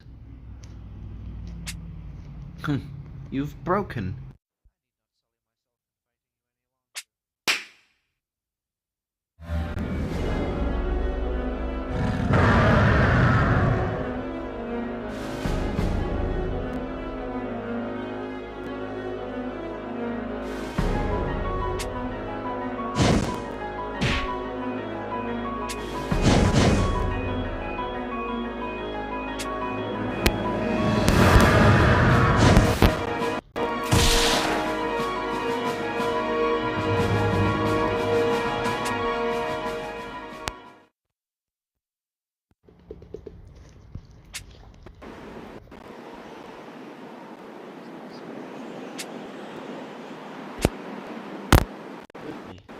This wind serves...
growing?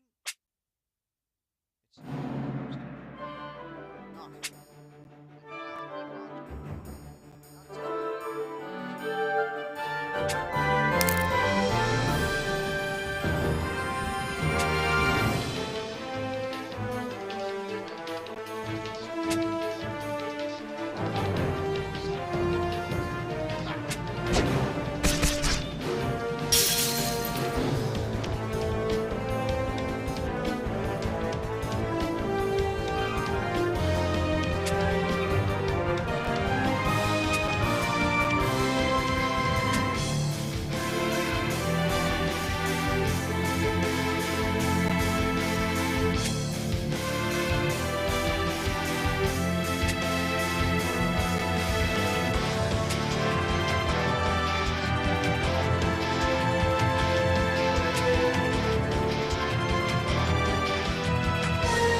Are you ready, Ambu?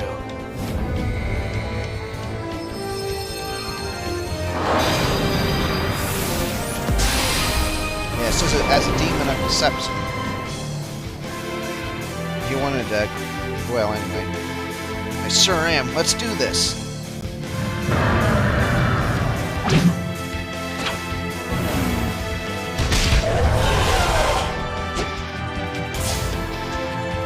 What in the world I put together for you? What of the world I put together? Pressed upon you, vague and uncertain the bonds you believe are in, did it not? But the power of bonds isn't mine alone. If it were, it might well be the kind of borrowed strength you claim it to be. But this power isn't vague or uncertain. Even if I can't see it, it still lives inside me. Gah! It's quite commendable of you to have forged a new bond in a false world designed entirely to work against you. However... What? He's... No, Ambrew, they all said in unison. Such a power reveals its fragility when those in whom you place trust are gone. Do you really think you can overcome the war to come with a power like that? Overcome the war to come with a... What? Overcome the war to... Oh, the war to come. I see.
not the only one wearing down. The enemy will overtake us ere long if we do not change our strategy.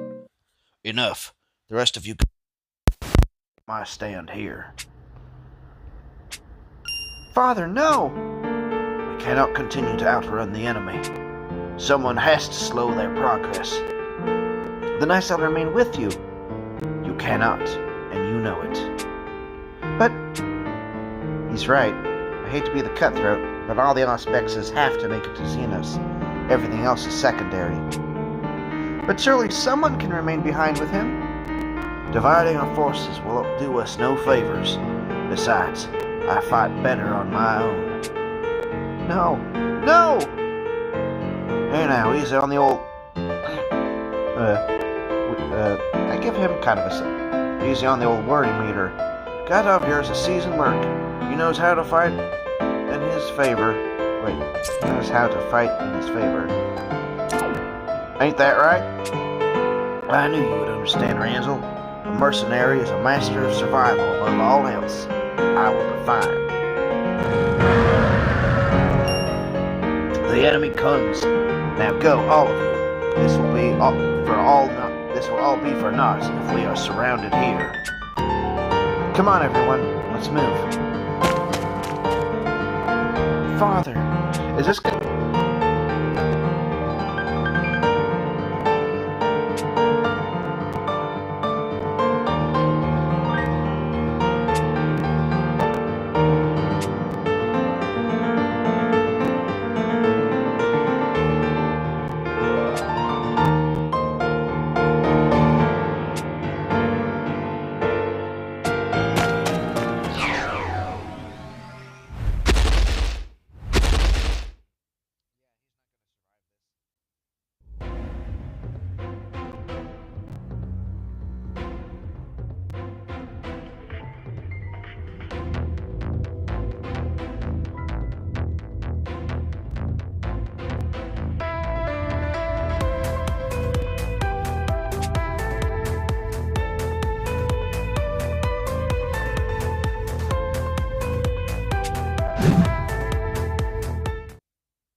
All eyes will be on me alone at the party.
the power of my bonds.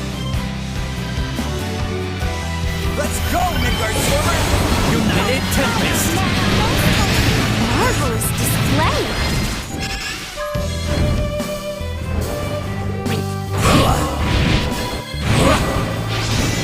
If it can be used, I'll take it. United Tempest!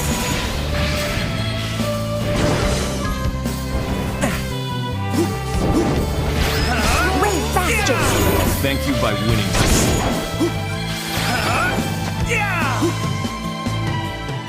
I thought there'd be more level. That's okay.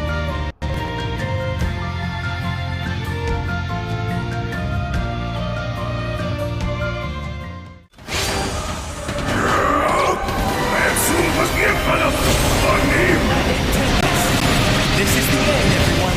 Way faster! I shall protect this world!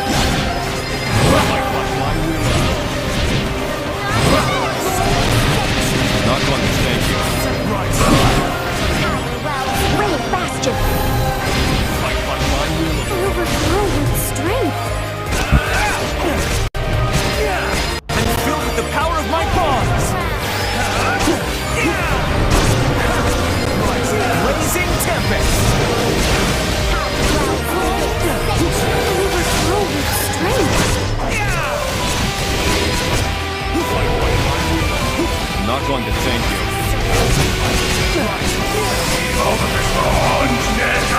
Blazing Tempest.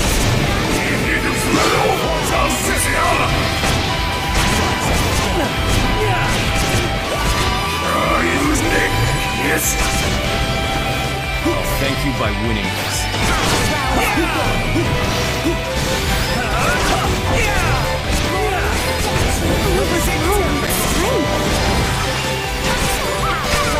You feel the bond with my dragon. United Tempest.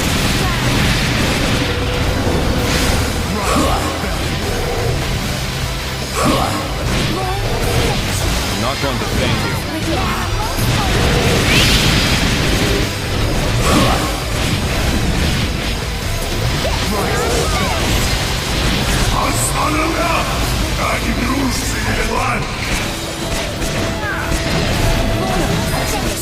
Thank you by winning this. Blazing Tempest!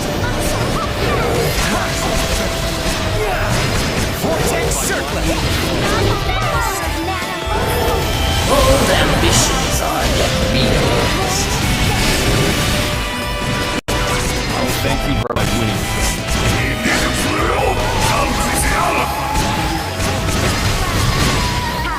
Blazing Tempest!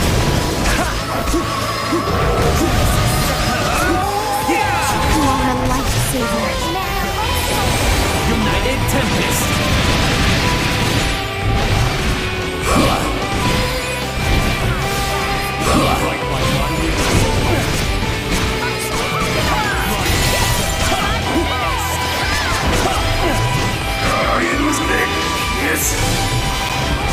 You are a lifesaver! For the Can't let possibility be extinguished.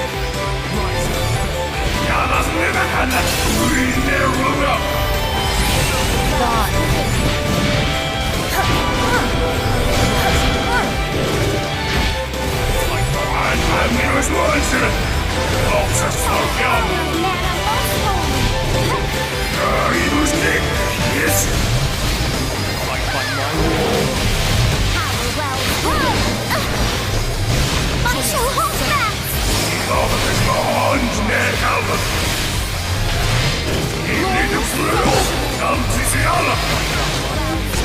You are a lifesaver! I'll show you.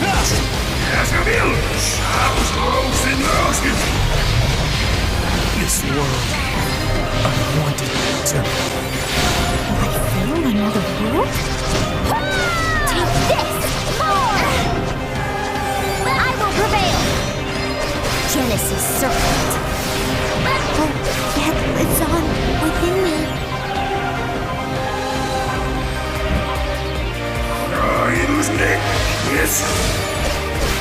Thank you.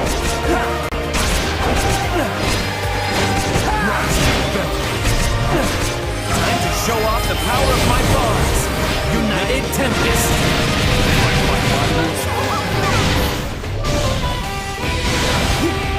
I can't lose here.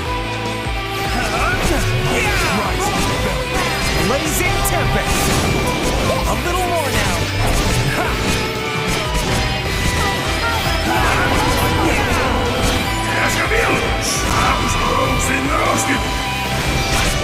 I'll thank you by winning. Blazing Tempest!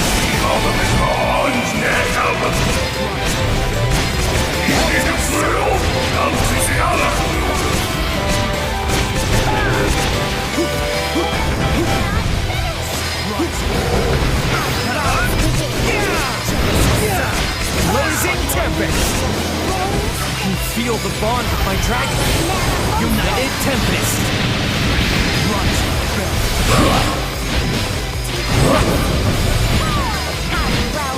Fight by my will.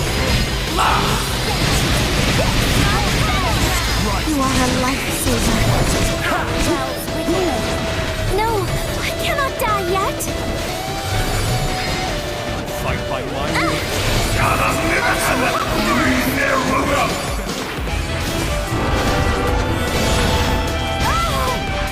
They're using my own weakness. Power wells within. I will prevail.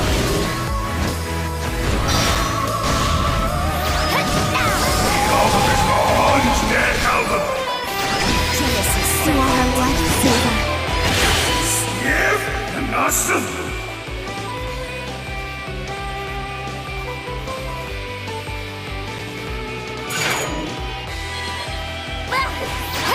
That's the power of bonds.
gear gets scattered, they'll end up far away from you.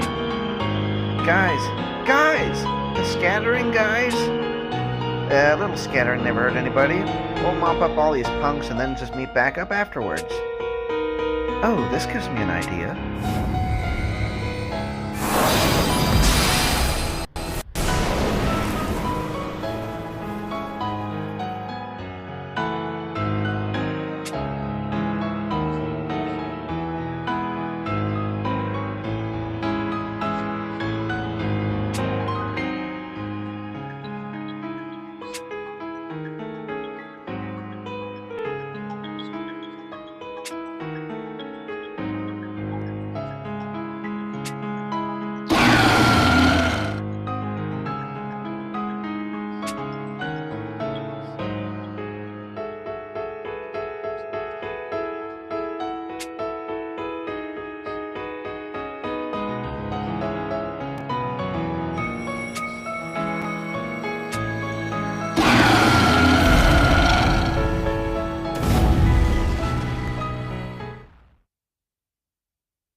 Don't be absurd. The probability that they could survive such an incident is...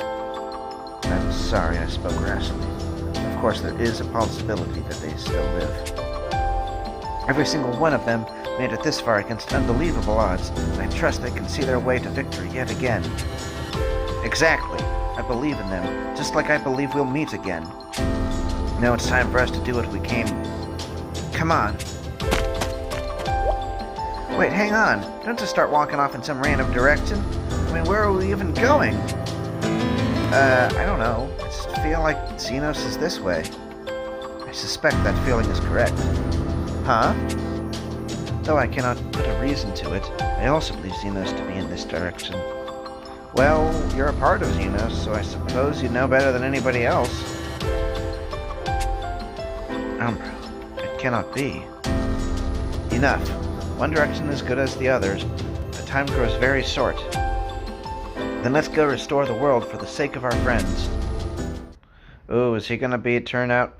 But I thought we knew that he was basically a part of him in a way, because he's from the other, and the other is a piece of the progenitor. So that really shouldn't be a surprise. Let me see here something real quick. Is this a different metric?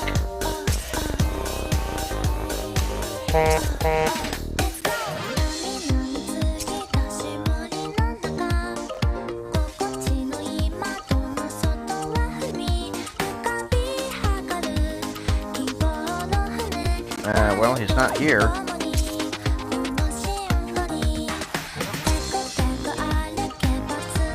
Galanetric. It looks the same. Wait a second, so... Oh, okay, so you only play as Galanetric, so his whole costume is different, and I just never took notice of it. Yeah, and it doesn't look that good. I mean, particularly his face. It's so simple. I don't know. Okay, well, at least that clears that up. But at the same time, it's so similar to his original costume, it's almost like they shouldn't have bothered. Especially since he's not playable anyway. Oh man, am I really down to 16? I guess we gotta wrap this up. Was that Bahamut? He's alive? He came from the direction where the others went. I want only to run to their side, but...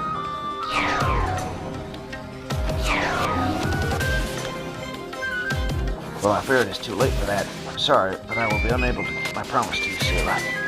Alas, my life has been one long parade of shattered promises and abject failures. I led my country to ruin, abandoned my people, and lost my family. And now I cannot even hope fast as the final promise I made to my beloved daughter. I owe you an apology too, Aurelius. You entrusted your very children to me, and I am unable to do anything more for them. But I think they will be alright in the end. They're stronger than we knew, and have grown by leaps and bounds. They will see their way free of this mess. I know it in my heart of hearts.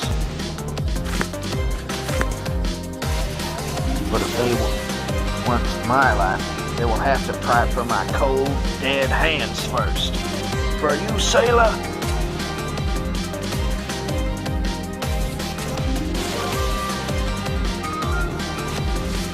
That's interesting.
know what our role is.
If we're gonna fight.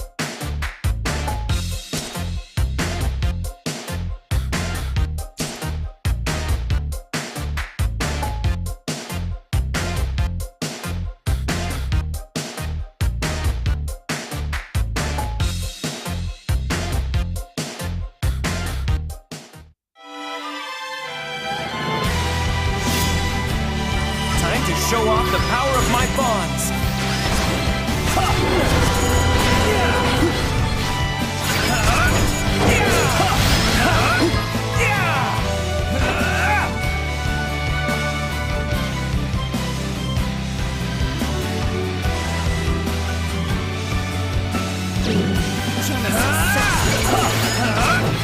Time to show off the power of my bonds. United Tempest.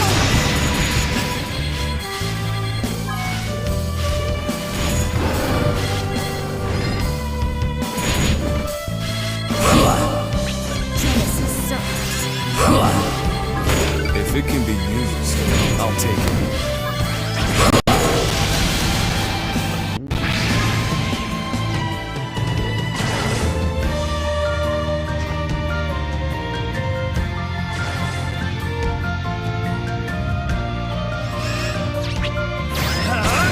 I'm filled with the power of my bond. I can keep fighting now. Blazing Tempest. You can fight. I can feel the bond with my dragon. Let's go, Transformer. United Tempest.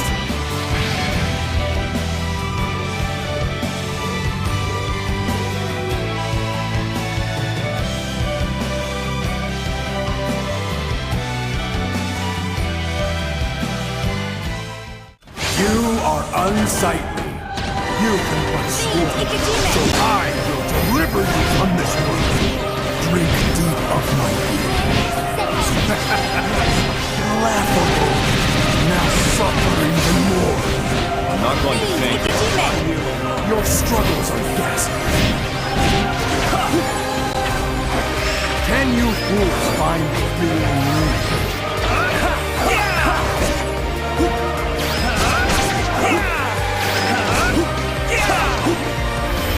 Bold ambitions are yet realized.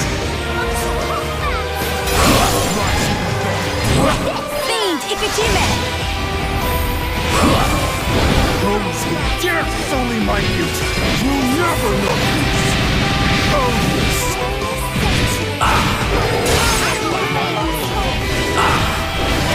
This is not true. How could this happen?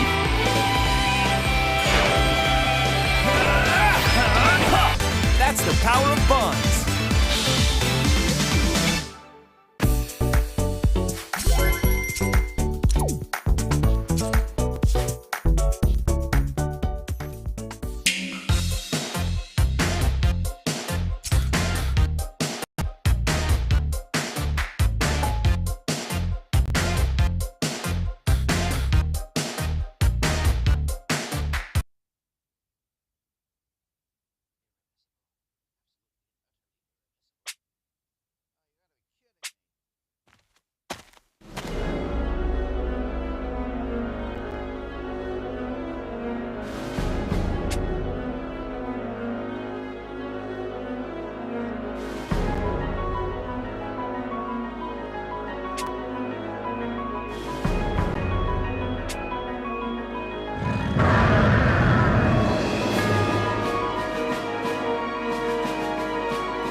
You're covered in wounds.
like giant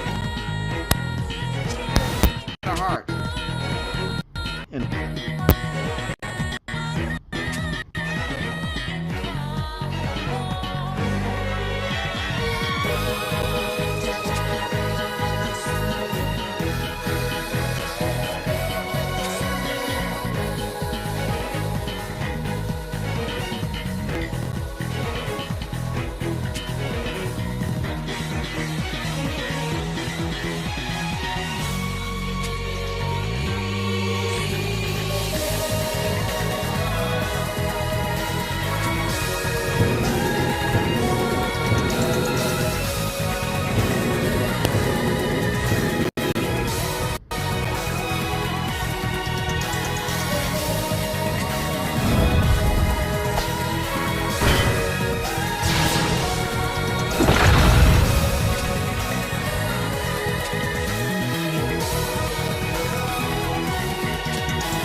time to settle this. You have invaded the perfect world, and your fate is mine.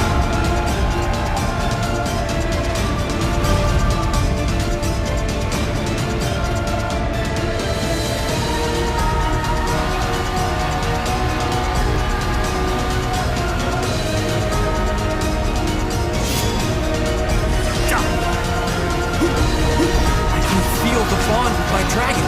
Prostrate yourself before I can keep fighting now. I'm filled with the power of my bond. Racing Tempest. Let's go, heartwarmer. United Tempest.